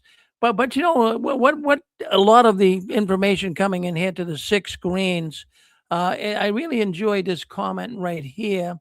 And they referred to, numerous ones have told me this, that at the memorial Thursday night, it actually turned into a fashion show. Now, we all know that when we were Jehovah's Witnesses going to the memorial, I mean, you're dressed up. You just try to show a little respect. You might put your better suit on. You polished your hair up. I mean, polished your shoes up. You combed your hair all up nice, and then you went to the Kingdom Hall. You want to look good, but I mean, now it's over the top. From what I'm getting here, information coming into the 6 screens, it's like a giant fashion show. I mean, Jehovah's Witnesses bring their best clothes, which is good. I'm not picking on this, friends. Don't get me wrong, but Jehovah's Witnesses bring their best clothes, often the most expensive ones they have, and sometimes these outfits bought just for the occasion. It is. They go out and they buy something just because the memorial's coming up, and that they want to take pictures of themselves in their finest attire. And you know what? Where do you think they want to take the pictures? Now, where do you think Jehovah's Witnesses want to take pictures in the Kingdom Hall? They have all their friends and relatives. Come on with me. Let's stand here and let's take a picture. I'll tell you what, I'll give a free book away. I'll give a book away if someone can tell me during the memorial, where is the best place for Jehovah's Witness to take a picture of their relative? Go ahead. Go ahead, Larry. By the sign, jw.org. Ah, that's a good guess, but no, that's not it. No, that's not it. But that's a good guess. I have to tell you that. But there's a certain thing, and I got this here a lot, where the witnesses, because of cell phone, everyone's got a camera today. Let's face it. So you bring your long lost cousin to the memorial. So he shows up. Come on, cuz I want to take it down. Let's take a picture. Where is that picture going to be taken? Who wants to take a shot at it? Who wants to take a shot at it? Well, I'll give you the answer. In front, the table where they have the wine and the bread, right there, right in front of that table. So you got all these witnesses taking pictures of their relatives standing in front of the wine and bread table. Now, they don't even partake. They don't even take the bread and wine. Isn't that weird? But they make such a big deal out of it. I mean, that almost sounds satanic to me. That doesn't sound like that's a proper thing to do. I wouldn't think you'd draw attention to it. You bring them down there, take a picture of the relative in front of the wine and bread table, but you tell them don't take it. Yeah. Here's the psychology of that, Rick. When you have a feast like most people that do Thanksgiving dinner, they like to take pictures of the dinner itself. So this is their only celebration. This is the only thing that they can show something at a setting that's formal. And so that's why. Well, no, that's it. Well, I like that. I'll go with that, Larry. That it could be. I mean, people do strange things, but I thought that was really strange. You're going to make a big deal out of the wine and the bread and the table it's placed on, but at the same time you say, well, when this comes by, don't take it. It's like talk about mixed emotions. Well, what do I do? I mean, if yeah, go ahead. Yeah, they're elements. They're elements, not bread or wine. Yeah. Well, you're right, Dan. You ever used to call them elements? Yeah. My God. Yeah. Hey, I got a prediction. My prediction is this. I'm putting it out there. The memorial will be the next thing they change. The reason I say that is, I was online this week and I saw hundreds and hundreds of posts attacking the memorial on Facebook. And they were just showing it's demonic and they don't follow, Jesus said, everyone who follows me or loves me, keep doing this in remembrance of me. So that wouldn't be only the anointed. And I think, I just think it's a matter of time because it's really one of the main things right now that makes them seem like a freak. Everyone can call them demonic just on that. This whole memorial thing will go on for months online. The satanic ritual they do, the not honoring Jesus. So as they're attempting to move into this facade of, Christianity and Jesus and all this, BS they're doing, I think that I really believe the wine and the elements, the wine and the bread will be the thing next that they'll have everybody partake from. What do you think? Well, They already opened it up. They already opened it up to the anointed. So I would think they would figure out a way, just like they did. Well, Jehovah, is obviously bigger than what we thought, and the number's not quite there, but it's the thing that makes them the freakest. And I think if they want to continue It's like the blood. That was a big one, and they did it. And so this is another big one, this communion. What do you think, Rick? Oh, well, I believe that you could be correct with that, because I'm going to tell you something, Dan. How many Jehovah's Witnesses do you think partake secretively? A lot. A lot. A lot of people have it in their kitchen. They do. Well, Yeah, I do too. a lot of people go home from the memorial and they have it in their kitchen, like you say, Pixie, and they take it.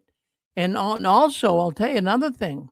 It was in the congregation right up here in Lowell, Massachusetts, where I live. And there was a brother there, a young brother, and he felt like he should be partaking. I mean, he sees it in the New Testament. You know, you take this, take it and drink it and eat the bread. So what he would do is he would take it and run in the bathroom and do it there. He wouldn't take it in public. I mean, people do pretty strange things, but there's more and more. I'm going to go on the record here. I mean, don't take it to the bank and cash it, as I always say. But I would be willing to say that I would say 500,000. I would say 500,000 Jehovah's Witnesses secretly partake. I mean that. Well, a lot of people in the 80s, that's why a lot of people left at Bethel, was they wanted to sit. And this year, when I zoomed on, they tried to talk everybody out of it. They read my dad's favorite scripture about being adopted to the inheritance of the new covenant. And then with the next breath, he says, well, adoption isn't natural. And he tried to talk the whole audience out of not doing it. Yep. No, it's crazy. Dick, what do you have to say? Rick, that's the next thing. Yeah. I agree. I think a lot of people are worshiping in their own way. I think they might even be doing some of their own Bible studies. And I think this is a natural progression of an organization that's redefining itself. And they're saying, hey, if they can redefine themselves, we can too. I want to say this, Rick.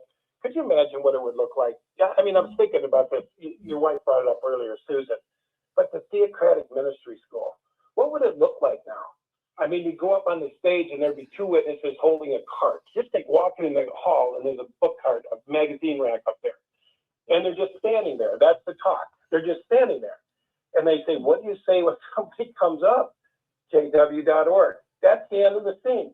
I mean, wouldn't that be crazy to see, Rick? And this whole thing of maybe going to an hour meeting or one meeting a week. I remember when that was beat in our head, do not forsake the gathering of ourselves. I won't read it all because we've heard it a million times. But all the more so as you behold the end coming near, the end. And here we are in the end of the end of the end of the end. And they're decreasing. You talk about those people being in denial and in trauma, not knowing left from right. Holy shit. I mean, man. Anyway. And really stressed Thursday has been about the songs, and they have the songs on a flat screen now. And there's nothing religious about it. There's no mystical anything in it. And as all of you know, if you were born in, we were really pushed away from even approving of the Catholic Church, which is one of the older religions. And I have to say, I think this new Pope's doing a great job, and their numbers in France have gone sky high. So with techno-feudalism, I guess we'll have the old feudal church, but it's brighter and well run. He's doing a great job. Well, I just want to say this real quick. If they took your food away, your carrot, if you were a mouse and you went to that place to get your food and they took it away, wouldn't you go somewhere else to look for food? I mean, this is like logic and reason 101. Of course. So they've taken the food away. There's no paradise tomorrow. The only thing that kept 99% of them in there is paradise tomorrow. So I think, like you say, Rick, people are in this delusion, like, what the hell are we coming here for? There's no paradise tomorrow. There's no guarantee to nothing. They're changing every damn thing. I think people are just like in trauma. I think they're in denial, one, and in trauma, two. They're seeing the people leave. They're seeing them sell halls, having meetings, and selling to churches. I mean, my mind would be blown by now. And I just think some of them just don't know where to go. But Rick, they're trying to feed themselves now. They're moving to other places to feed. They're doing their own thing, and you can't blame them. Yeah, like we say earlier, deconstructing, and that's an actual term. That's what people not only from the Jehovah's Witness religion, but there's a lot of people deconstructing from their religious beliefs that they've been grown up with, and like even your wife Angela, gee, she went through trauma to some degree too with that Armstrong group, and you feel you feel at first you don't want to really hear this. Is this true? But the more you look into it, and you can, so then it leads one thing to another. I can't believe what they're telling me anymore. Rick, when they split off in that worldwide Church of God, they didn't give a damn about those people. Oh no. They just said, they split, meaning one of them became Christian and one of them were Old Testament, and they could care less. And if you dare go in to say, I'm going to go to this other part and see what they're doing, they would dissociate you just like they did. They went up to Angela and her mother. They said, you're disfellowshipped because you went to that other meeting. And so the same thing is happening in the congregation. It's deconstructing. I think that's going to be a viral word, Rick. Oh yeah. Well, Dan, I'll tell you what, we're seeing some really strong evidence of an organization that's on life support. They really are. They're on life support right now. And yes, go ahead, Maverick.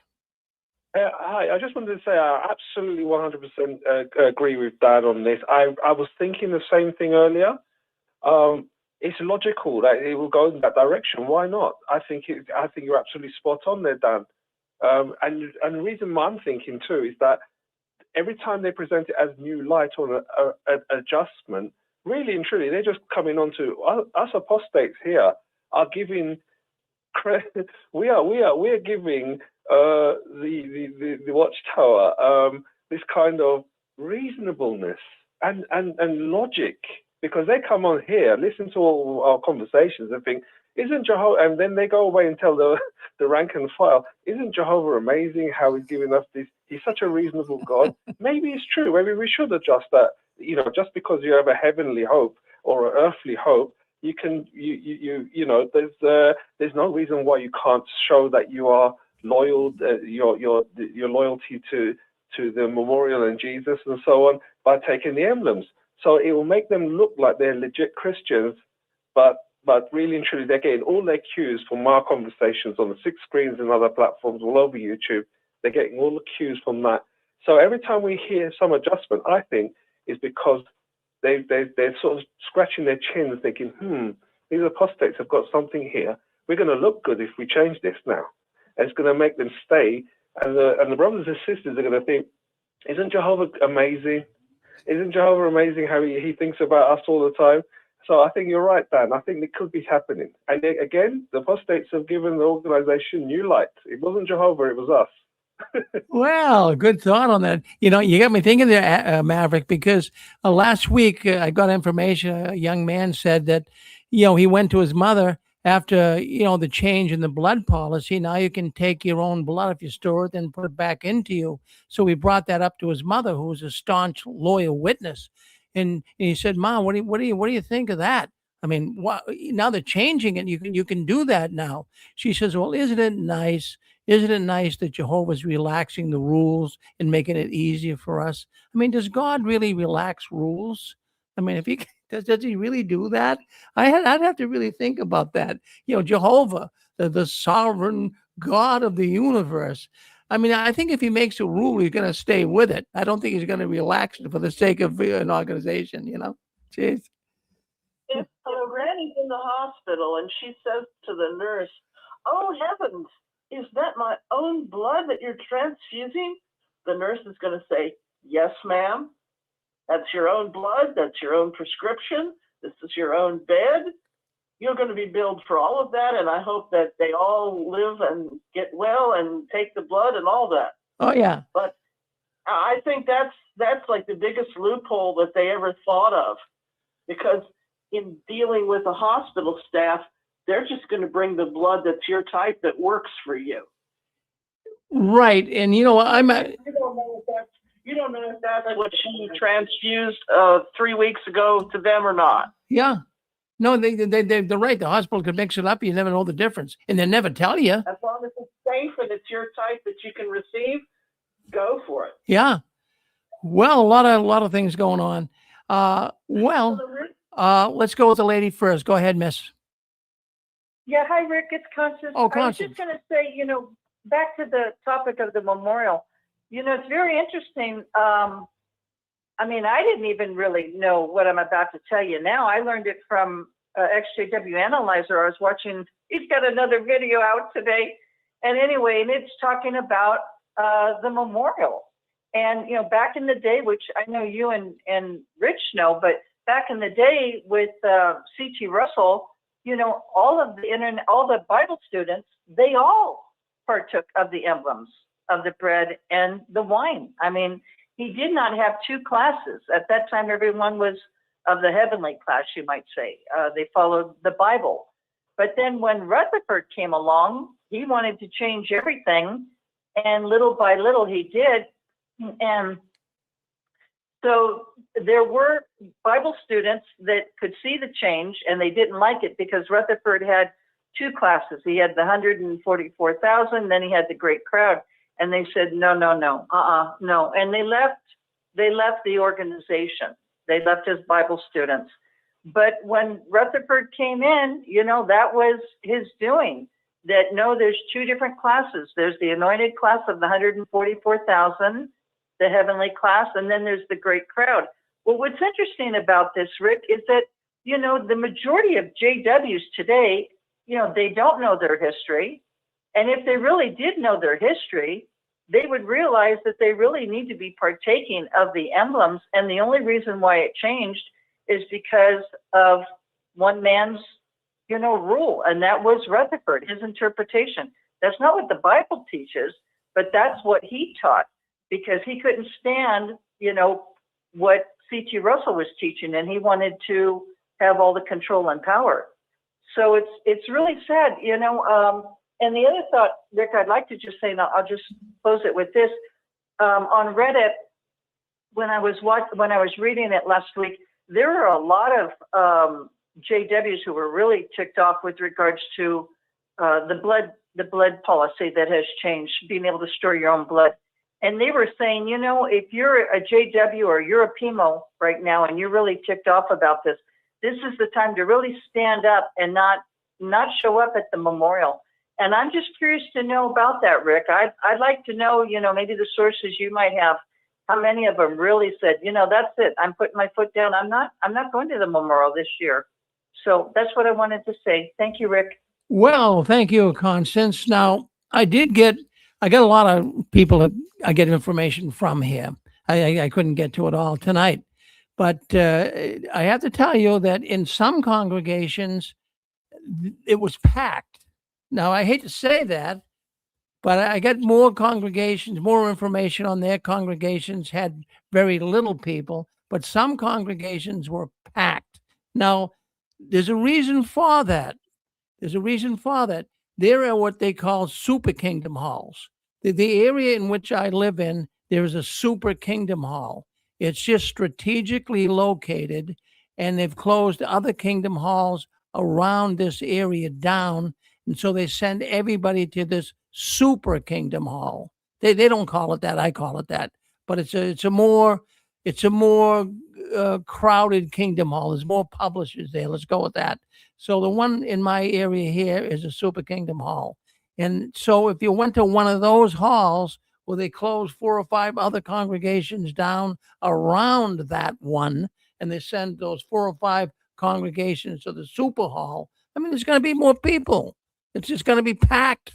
So that's why. So this idea of, well, my kingdom hall was packed, but you got to really get the understanding of what's going on here. But most of the kingdom halls, according to information I have got, there wasn't a lot of people. Now, will the Watchtower cook the books?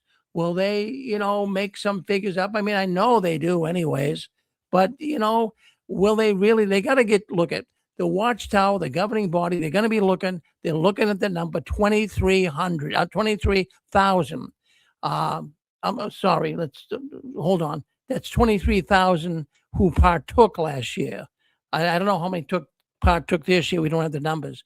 But last year they had 23 million Jehovah's Witnesses attend. They say they're witnesses. So they got to beat that number. They got to get over 23 million. If they can't get over 23 million, and that's the Watchtower can't brag and say we got 23 million witnesses. But every witness brings their relatives, their friends, everyone they can possibly round up, and they bring them to the memorial. So the governing body is going to be watching the number 23 million. They've got to go over that. If it goes under, the Watchtower is going to say we're in trouble. So they're gonna do everything they can. So we don't have those numbers yet, but only time will tell. Yeah. Calling from South Carolina. Oh yes. Keep in mind that a lot of people, and I know this for a fact, I know at least 10 people that did not attend the memorial because they were on Zoom.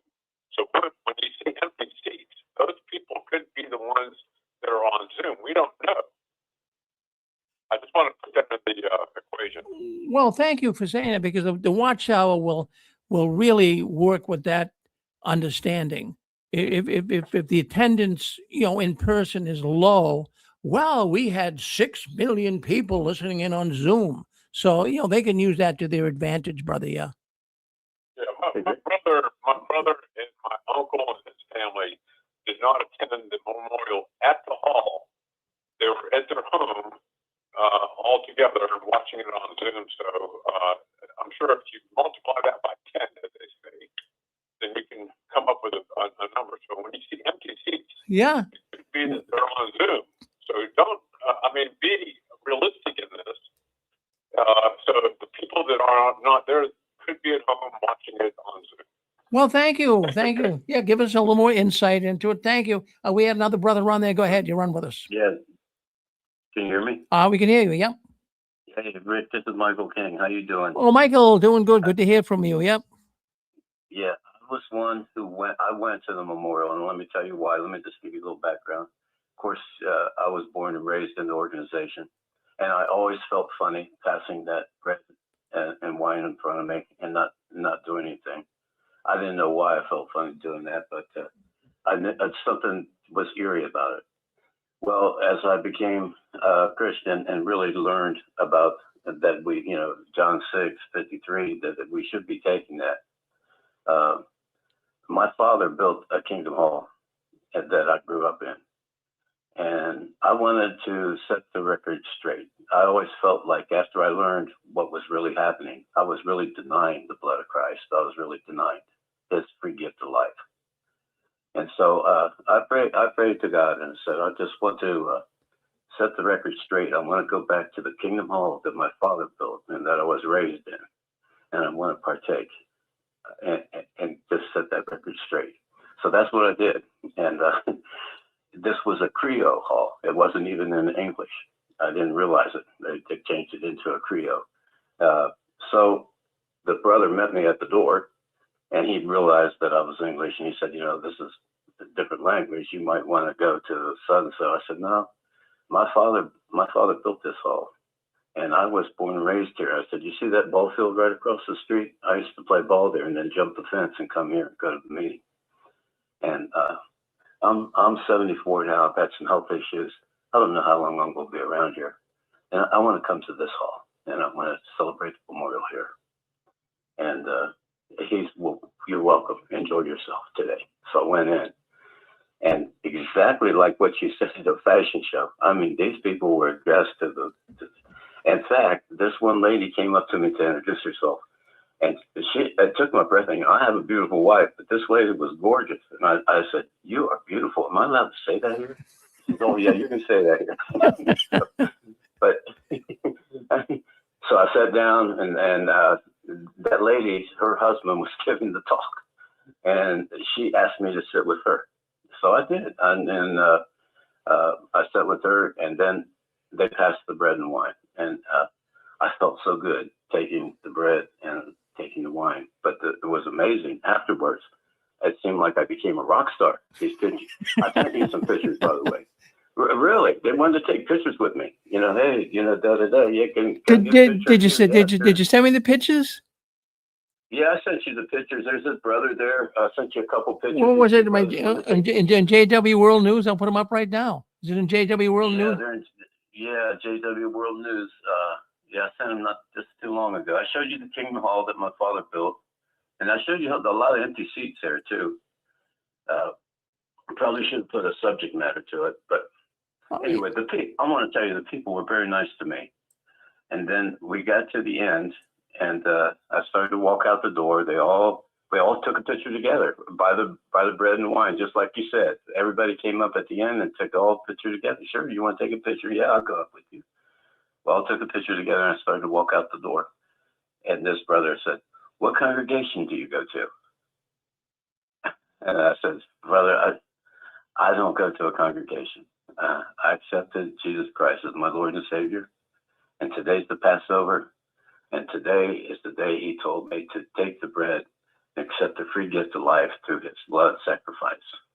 And this is the place where I decided to do it today." You could have heard a pin drop. That was the same brother that wanted the picture taken with me. And like I disappointed him completely. I said, and then I told him, I said, I grew up in this Kingdom Hall. I went to these meetings here. And I know you call it the truth. But I'm going to tell you, brother, that Jesus says in John 14:6 that he's the way, he's the truth, and he's the life. And nobody will come to Jehovah except through him. So I ask that you reach out for this and accept the sacrifice of Jesus Christ. It kind of took all the happiness out of the night, because everybody was just so happy and smiling, and he went away with a disappointment. Later on the next day, I woke up and I had a message on my phone because I gave the lady my phone number. Her and her husband wanted my phone number, and sure, I gave it to them. And they wanted to call for a Bible study. And I took the time to write down my whole history of what I did. Go back to where I met actually Fred France, and I told him about the 1975 date. And you heard my story before. And I just read that. I just typed the whole story out to her and sent that to her. And then that was it. I've heard nothing back. But she says, "Thanks for sharing your story." That was about it. But the way in my heart, Rick, I felt I set the record straight. I set the record straight with my Lord and Savior. Hey, I denied you in that hall so many times. There's no record of me denying you now, because I went back to that hall and I took it. Wow. Well, that's quite the story. Now, get the pictures up here now. Mike, are you watching on YouTube now? Or? No. All right. Well, let me get some pictures up, and just take a second here. But thank you for sending those. I want the people to see it, so let's do that right now. Let's get them up. Okay. This might the one brother that's a little taller than me, that was the one guy who was so excited about getting a picture with me. And I felt like he was going to post it on Facebook, like here's one of the anointed, that's what I kind of felt like. And but I want to tell you, they all treated me with respect. I will say that until I quoted the Bible. Of course, when you quote the Bible to a Jehovah's Witness, that's kind of like kiss of death. Yeah. Well, here's a picture right now. We got a picture here. There you are, and you are there with an older man. He has a mustache, white hair. Who is he? That's me, Rick. Come on. You were joking, weren't you? You're busting my chops already. I'm just kidding you.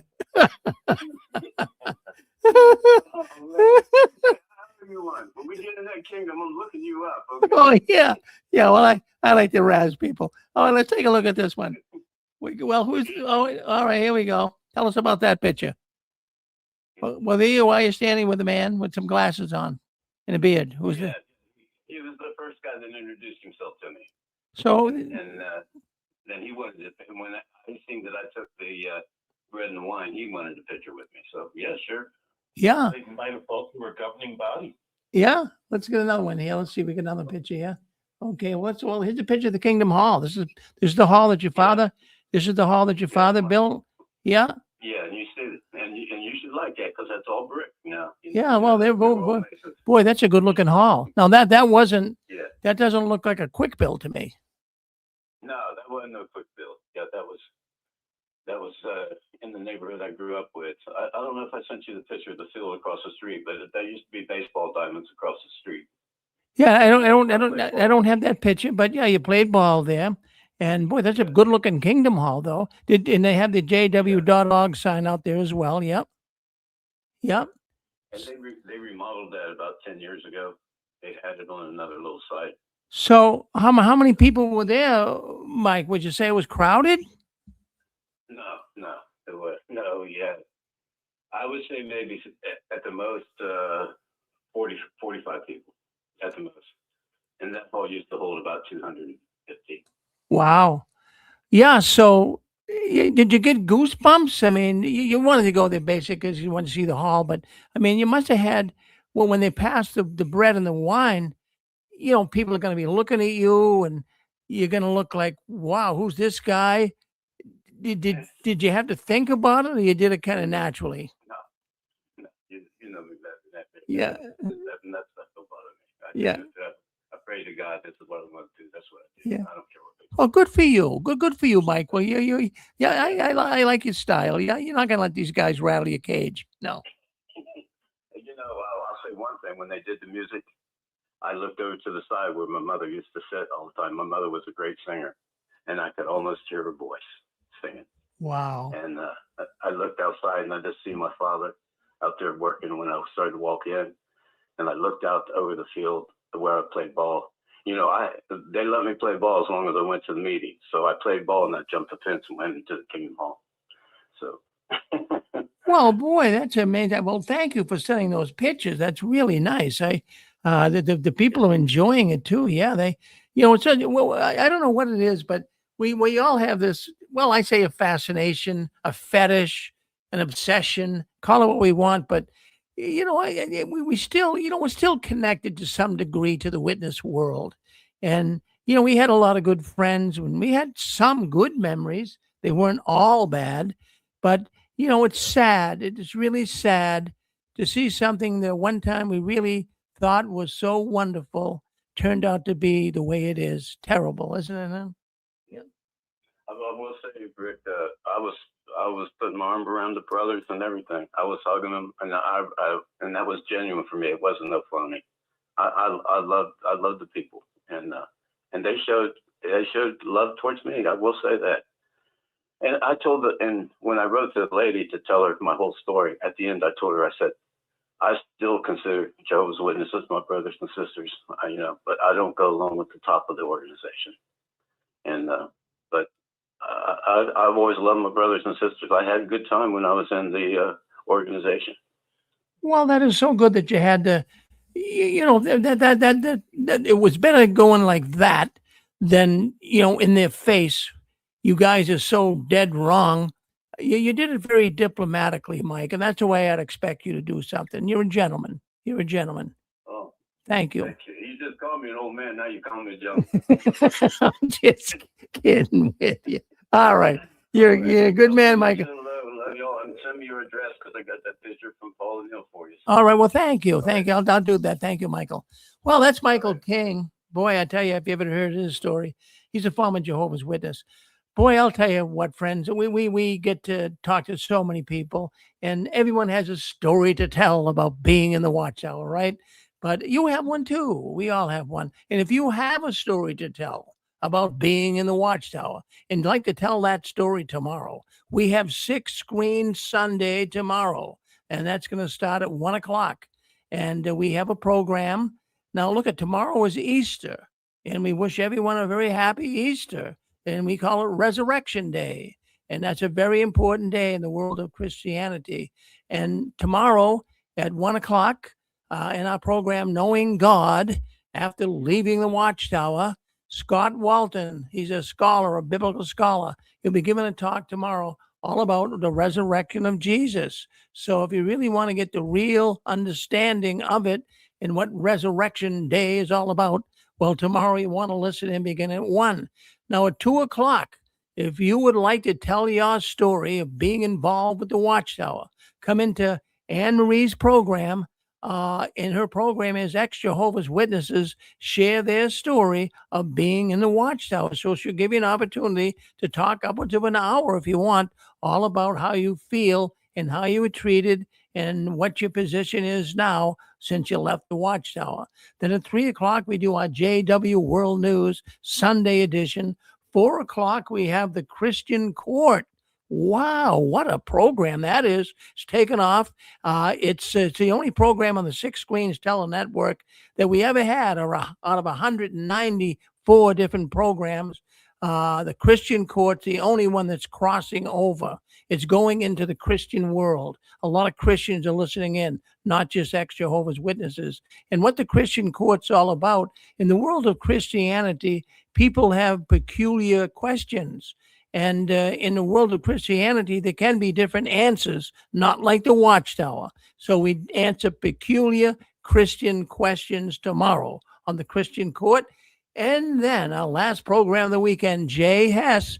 Well, he at one time was associated with the writing department of the Watchtower. He has a program on the Six Screens tomorrow at 3 o'clock. Now, if you enjoy theology, scriptures, the Bible, you like to talk about things that you've read about, well, you want to come in, talk to Jay. He has any question you want to ask him, he'll answer it. Jay Hess tomorrow on the Six Screens, 5 o'clock Eastern Time. Once again, Joe and Fran, if you can visit them on Wednesday night, I'll be in there wishing them the best. They're good people. They've helped so many people. They no longer will be doing their program on YouTube. So it's their last program. Tune in, Joe and Fran Garino, ex-Jehovah's Witnesses YouTube. It'll come up. I'll put in the link here too as well in the description on YouTube. And let's see, what else did I want to say? I guess that's just about it. You want to go ahead, Pig. Yep. Tomorrow, maybe he could talk about the witness teaching of the great crowd versus 144,000, and how they had that teaching, and how it is not standard Christianity 101. But since he was in the writing department, he could show the scriptures that they used to do, and then how Christians should do. Well, that's a good, bring that up tomorrow. In fact, Pixie, come in and tell them that, and he'll love to hear from you. And the other thing too, I'm glad you bring that up. Jay Hess, he was associated, like I say, with the Watchtower writing department. He's out of it now. He's an ex-witness, but he's a scholar now, a Bible scholar. But let me just say this about Jay.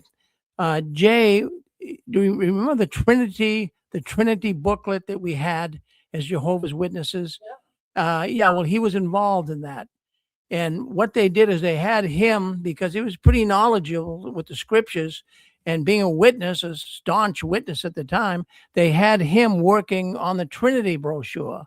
And as he was going through research and studying it and, looking up everything he possibly could on the Trinity, he started to say, there's something to this Christian teaching.